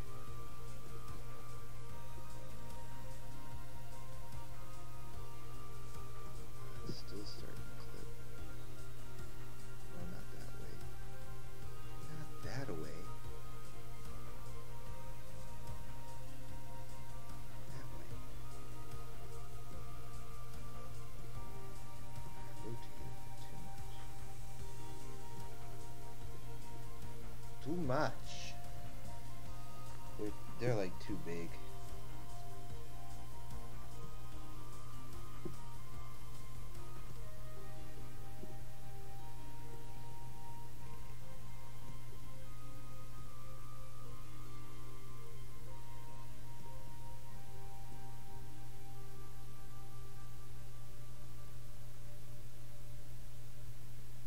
Still want to try to hide that that piece of the sticker that's like holding up.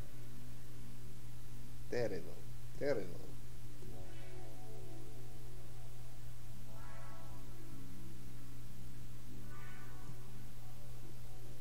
Something like that. That might work.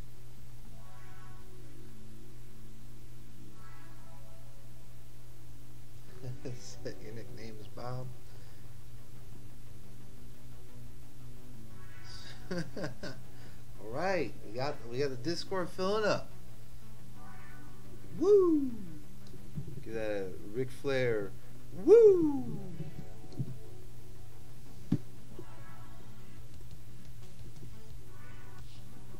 Oh yeah, that's the other thing I forgot to do. Was it this one? Yeah, this one. Set the blend mode. There we go. Save all that nonsense. Dash it all, Tibbs, on the double, man, on the double.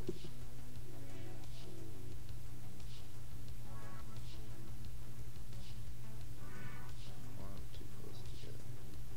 I don't want them too far apart.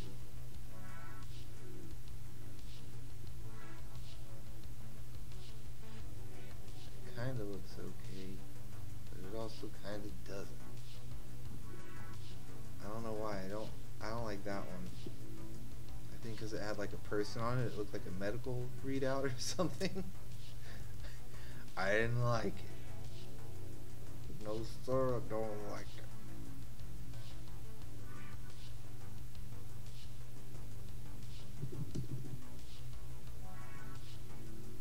Ooh, turn it this way. See that? That looks better. Much better.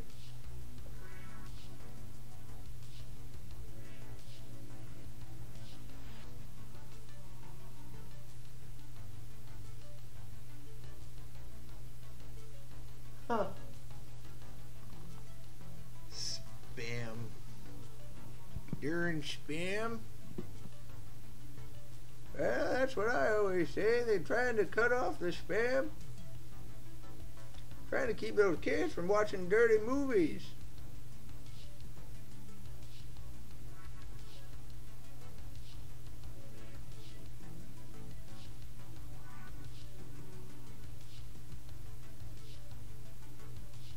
There we go. That's the first frame. It seems to be different on. So we'll put it right there. Like that. That way they look a little bit different. Not exactly the same. Yeah.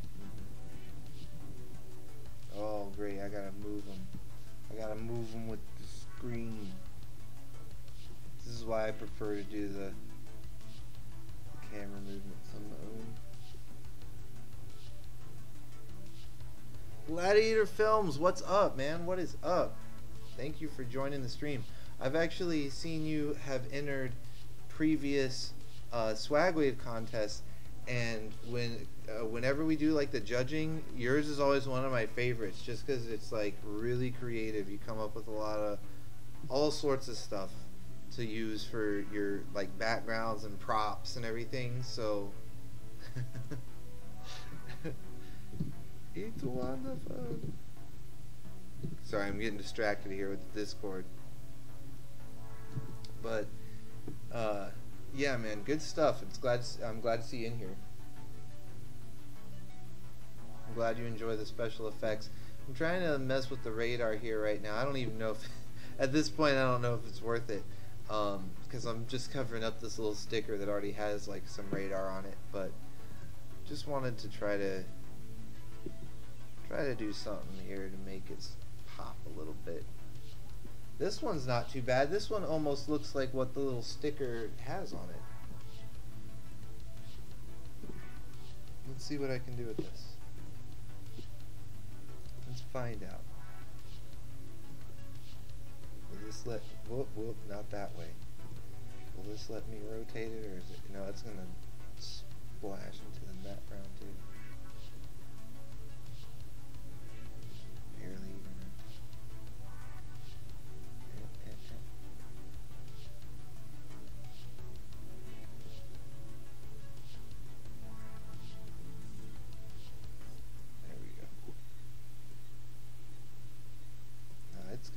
It's gonna need to be brought way out so I can this way. There we go.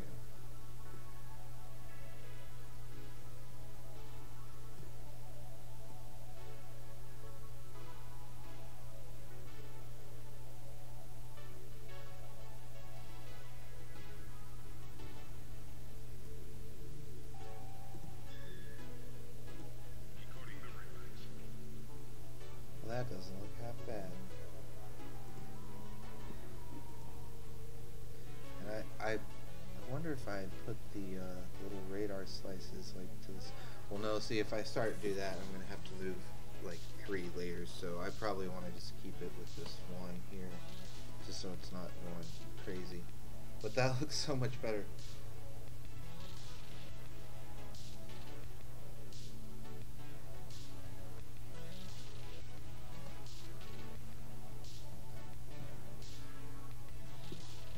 Move around and stuff as the scene plays out. So, since there's a little bit of movement, execute that.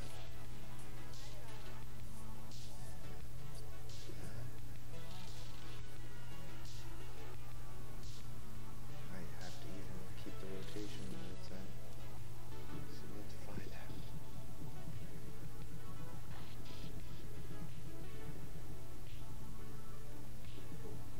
Whoa. This is where it starts to move. Actually, that's where it starts to move.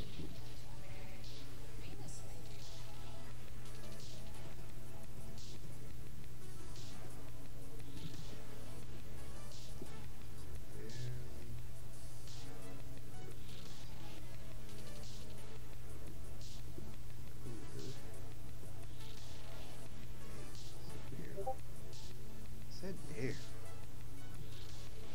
that.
always forget that there is tracking on here. That's something I'm still kind of learning, to be honest. I'm somewhat familiar with it. I know you have to make like a little. Let me turn this thing invisible. So I would probably have to make like around this darker area, make like a box with this light area. I can't remember how to do that, but yeah, that would be a lot easier, I'm sure. And like the thing is, if I try just using like keyframes, like skipping ahead and then moving it and let the keyframes fill in the movement, it's too irregular, I guess is the word. Like sometimes the frame will move like a lot more than the previous one, so I found that I have to, because when I do that, I always end up having to go back, not with the motion tracking that you're talking about, but with like trying to just let the keyframes fill it in on its own. I've tried that before, and I always end up having to go back and do this, what I'm doing now. So yeah, it probably would benefit me to learn the tracking, motion tracking.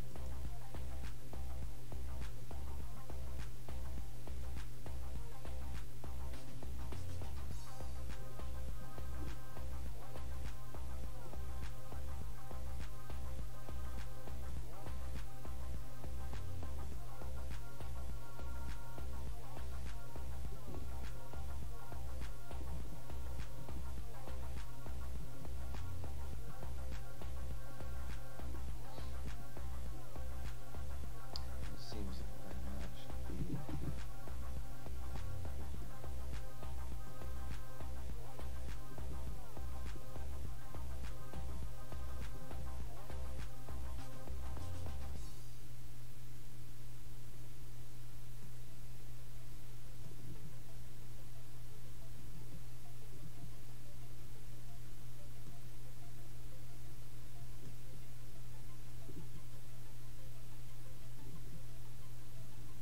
Oh, I know what's going on there too. The rotation.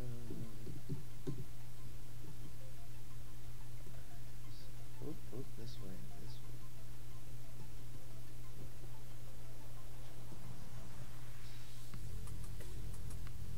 Oh, not that much. There we go. There we go. Now it gives it that little rotate. That's pretty cool.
Yeah, motion tracking would definitely help. And I'm sure it can do it, so it's probably a silly question, but like, would it also rotate it on this y-axis like I'm doing here? I'm sure it probably would. I'll have to study up on that. That'll be the next thing.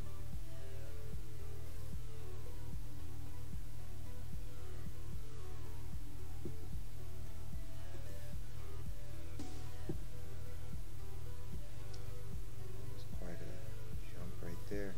See that's what I'm worried about affecting the keyframes. Not so much the motion tracking, but the keyframes. When it kind of jumps like that. So make sure it's keeping up with it.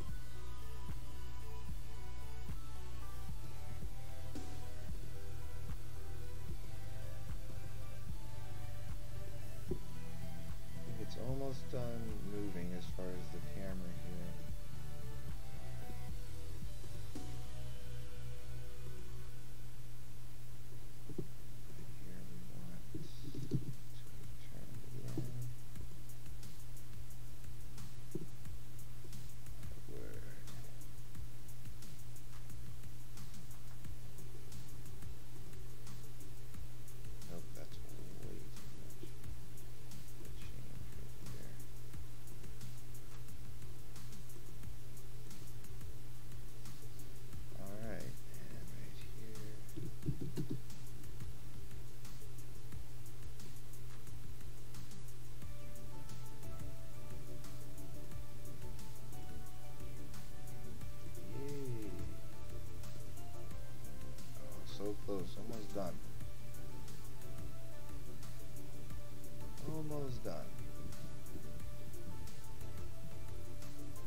I'm like barely talking. I feel like I have to concentrate so much on this thing moving. Ah.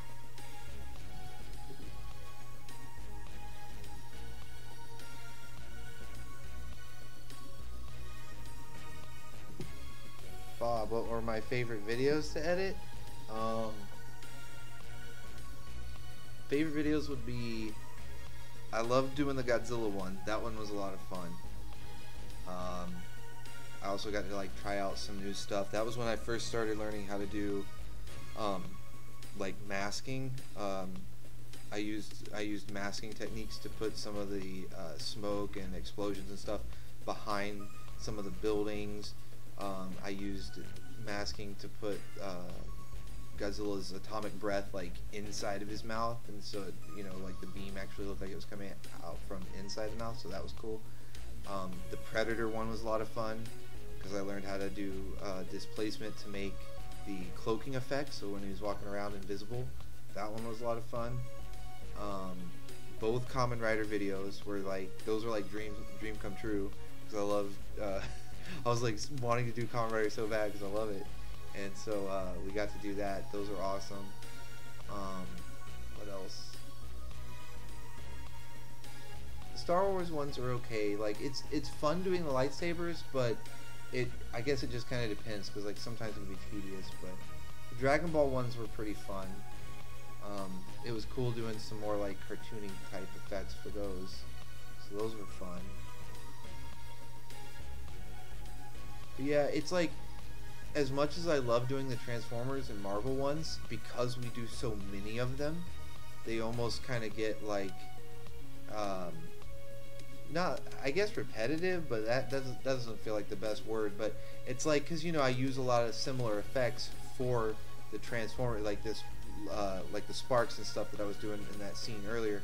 It's like that happens a lot in the Transformers, like putting sparks all over the place, putting explosions.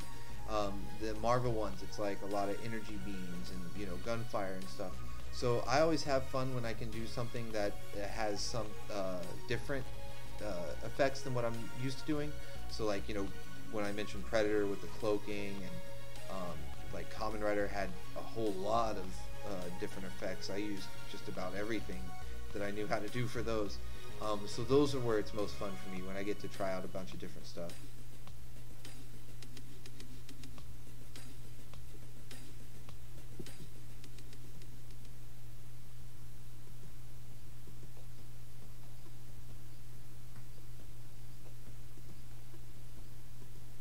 Oh, is that it? Is the camera done moving? Oh, look at that. And with that excellent question. Oh, it moved again, though. Why did it move? What?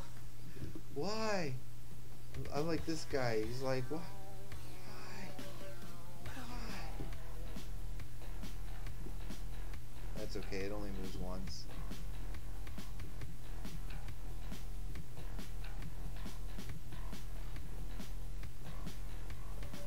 Where was it? There it is. 17.9.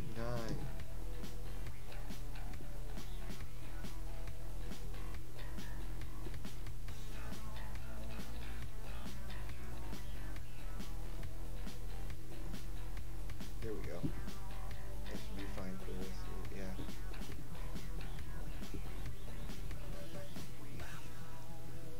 They jammed us. I'll see the whole reason. It almost feels like a chore.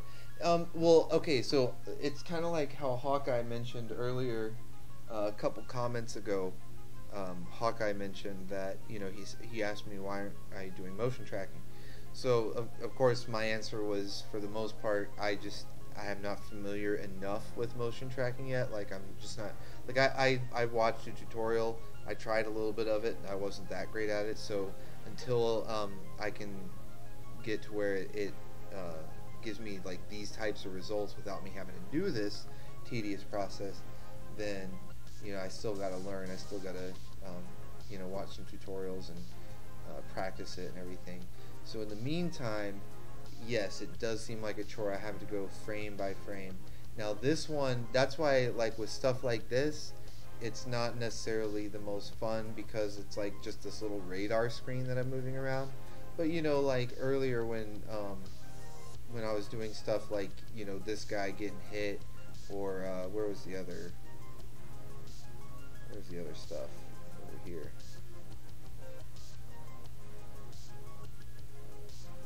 Let's see if it'll load. Like this stuff can be a little bit more fun because at least it gives you something, you know, visually appealing to look at while you do it, because you're like, oh wow, that looks cool, you know. Like I that's how I judge an effect. If I'm putting it on there and it looks cool to me, then I'm like, all right, I'm good. But if I'm like, nah, that doesn't look that cool, then it's like, okay, I gotta change it. So at least with stuff like this, it's like colorful and bright. It's like, oh man, that's awesome. But then, you know, you come back over here and you have to mess with this little radar screen. It's just like, oh. But that's why I'll always try to have a little bit of fun with it. And since, you know, this is just little Lego guys in the army, and the radar's jammed, you got raspberries. So I'm thinking about actually putting a little, like, it would be a blood effect, but just have like the raspberry jam drip down the screen. The radar jam, Spaceballs. That might be fun. But see, that's the kind of stuff you have to come up with while you're doing this, just to make it fun. Is like throw a little joke, a little reference to something that you like in there, and then that way it at least adds some fun to it. Alright, so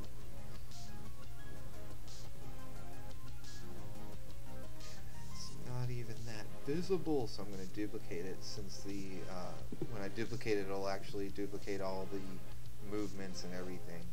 The only thing is I'm just going to turn down the opacity just a bit, and what I'll do to the top one is give it a diffuse, because that'll kind of make it, see how it just like gave it a subtle glow. So that makes it a lot more visible right there, like it's kind of projecting from this little Lego computer terminal that he's on.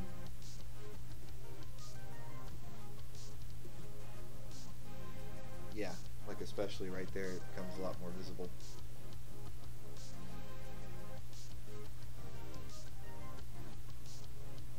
Yeah, like I remember you were saying, Bob, that you might try out HitFilm or a similar program, you know, to try some editing and doing some effects.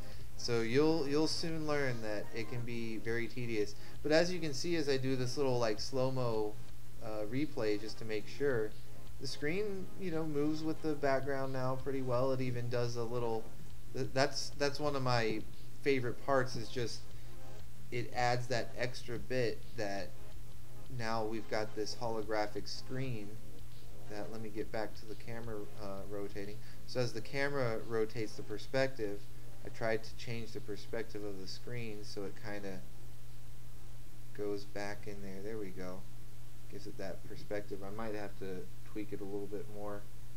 It's not perfect, but it's there. It's something cool, and it hides, you know, like the stickers and stuff that might kind of kill the, you know, take people out of the moment if it's a little too fakey. Plus, I like how there's actual movement on the radar screen. You know, not the random little twirly stuff. The maps zooming in all over the place, zooming in and out. Which is cool, because if he's like, oh, the radar is jammed, that means the map can't get a lock on. That's what this little animation looks like, is that it's moving all over the map as if it couldn't get a lock on. So that's pretty cool. Like, hey, you know, you're jamming our radar, we can't lock on. So that works for that. So let's save all that.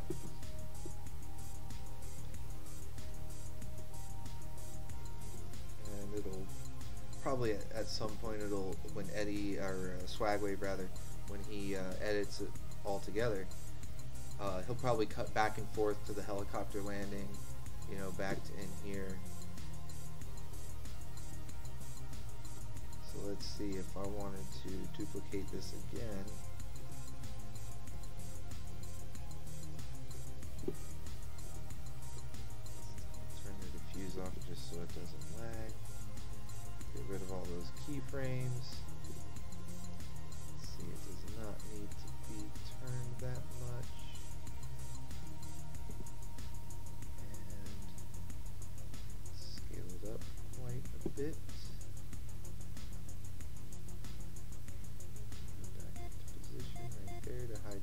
sticker. That's what it's all about, hiding that sticker that's like peeling off right there. Damn it. Damn. Might need to shrink it down a little bit. Might have made it too big. There we go. Because at least now that sticker is looking like it's maybe part of the holographic display. Just something to kind of blend it in.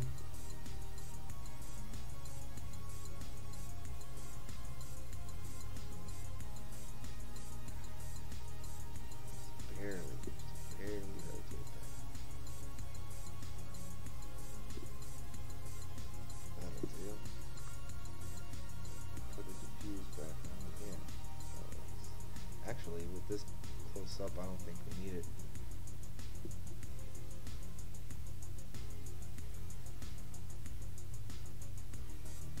That's awesome, Bob.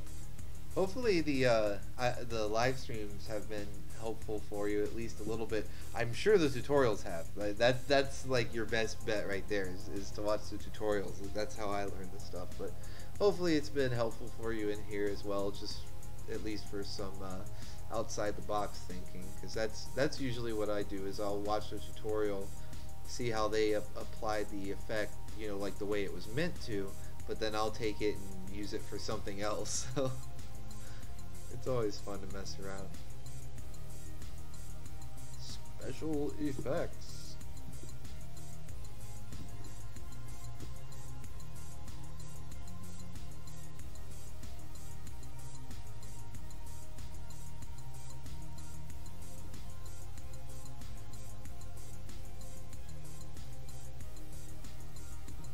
Yeah, and see, once again we see kind of a close-up of the radar not being able to lock onto anything.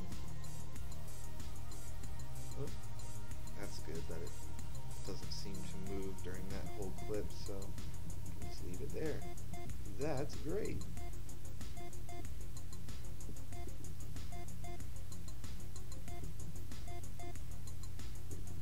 That way they have their little moment of, oh no, the radar's jammed, it's no longer working.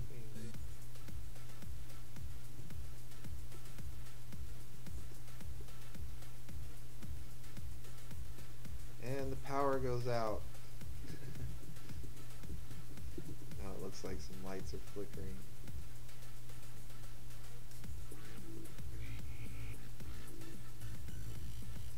And we cut back to black. Oh yeah.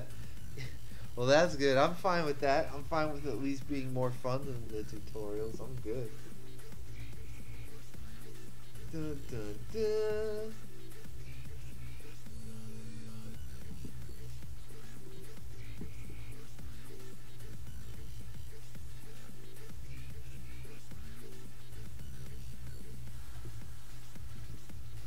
See him in there. It's wonderful. Alright, so cool. So we've got a Discord channel going. I'll have to play around with it. I'll figure out how to make, you know, like custom logos for it and add some extra channels and stuff within it.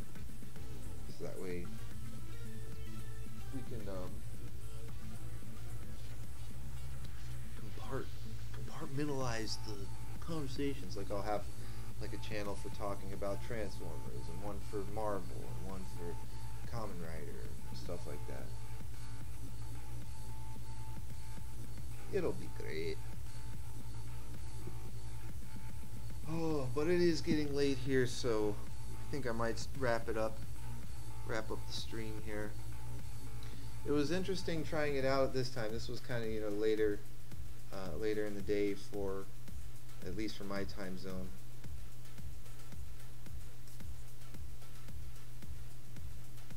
Anybody have any other questions before I wrap up the stream? Anything left? I know I'm getting tired because I'm starting to jumble up my words and everything.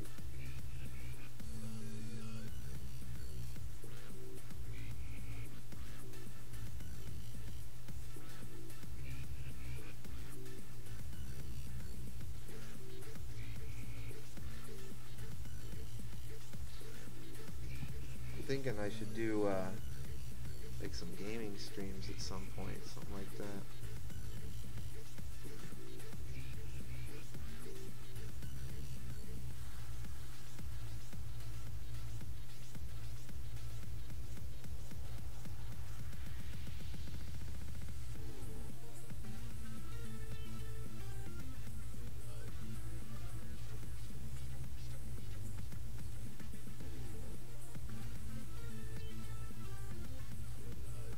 Whoa, that was weird.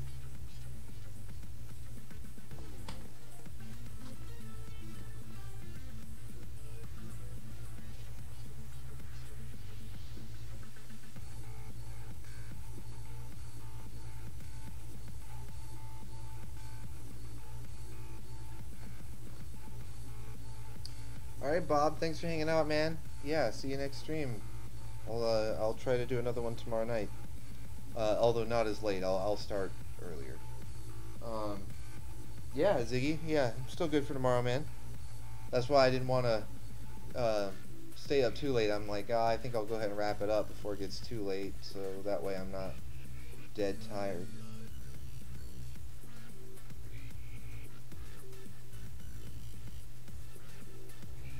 But thanks to everybody for hanging out during the stream, and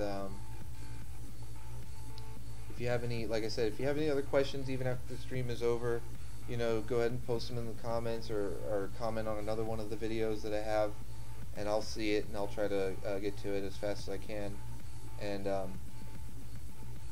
any suggestions that you want to see in the next stream, like if you want to see a different type of scene being edited, you know, that has different effects to it, you know, like this has been just a lot of kind of military stuff, you know, with like muzzle flashes, dust, you know, nothing too fancy. So if you want to see something with like lightsabers or something, let me know. Or if you want me to do like some gaming, now that I've got the Discord going, maybe I might be able to get some people in Discord and we could do like the Jackbox thing on Steam or whatever it's called. So we'll check it out. But thanks for hanging out, everybody. Please subscribe if you haven't already, and I'll see you next time. Orbital Bacon, signing off.